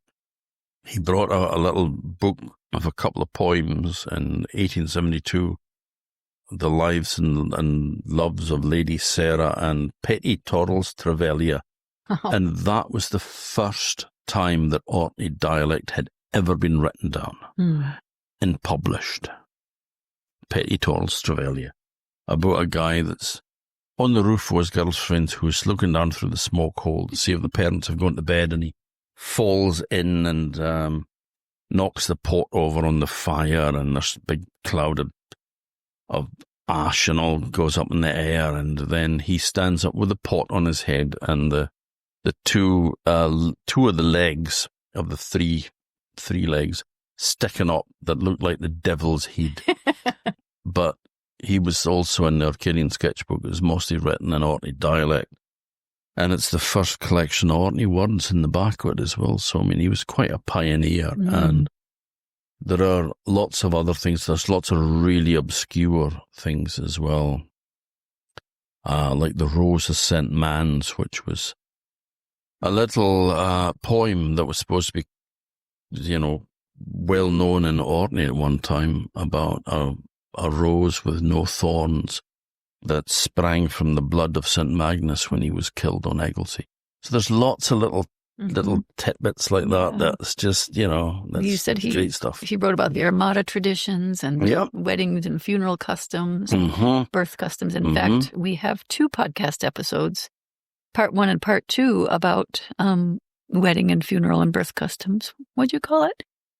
Hatch, matched, and dispatched. Hatch, match, and dispatch. That's right. That's what births, deaths, and marriages in the Orkneyan was always known as hatched, matched, and dispatched. Yeah, so that was actually a really fascinating 2-parter. It's episodes 6 and 8, if anyone is interested in a little bit more of that. But yes, he recorded a lot of really interesting things. He also recorded he wrote a wonderful piece about how people had lived in Orkney and things like dress and diet and all that for the Crofters Commission. And it was like describing life 200 years earlier, which contains lots of information that, we just simply wouldn't know if he hadn't spent so much time listening to people and making notes and keeping these things. So very grateful. Absolutely. Well, anything else you want to say about that? No, I think we'll wrap it up. Just thank you for listening. And my God, it has gone on a while, but I suppose you could always stop it and start it. I'm sure. I like long podcasts myself, and I listen to them in pieces. So until the next moon is full, then thank you very much, folks, for hanging out with us, and we'll speak to you again with a guest next time. Yes. So, see you on the next full moon. So bye then. Good night.